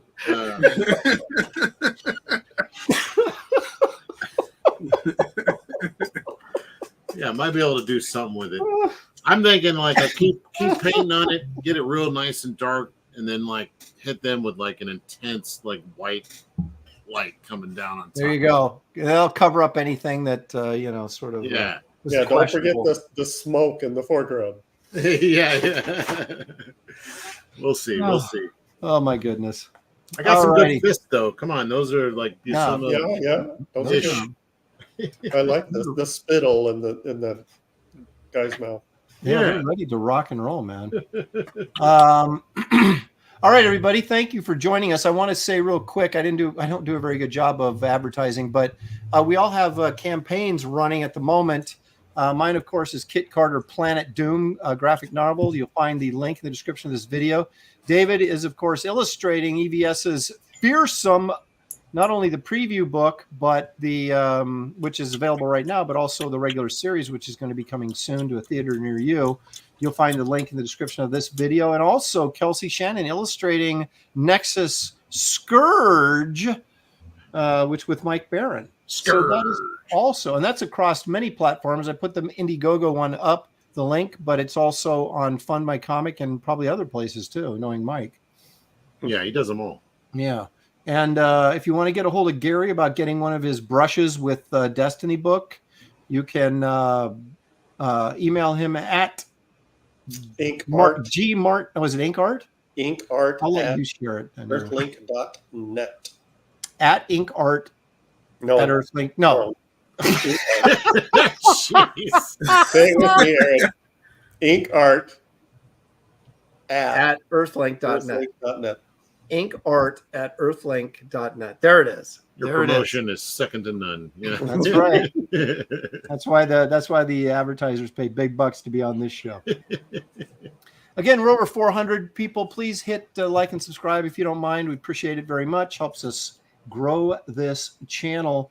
We appreciate the guys, everybody in the chat, the super chats, the conversation, the participation.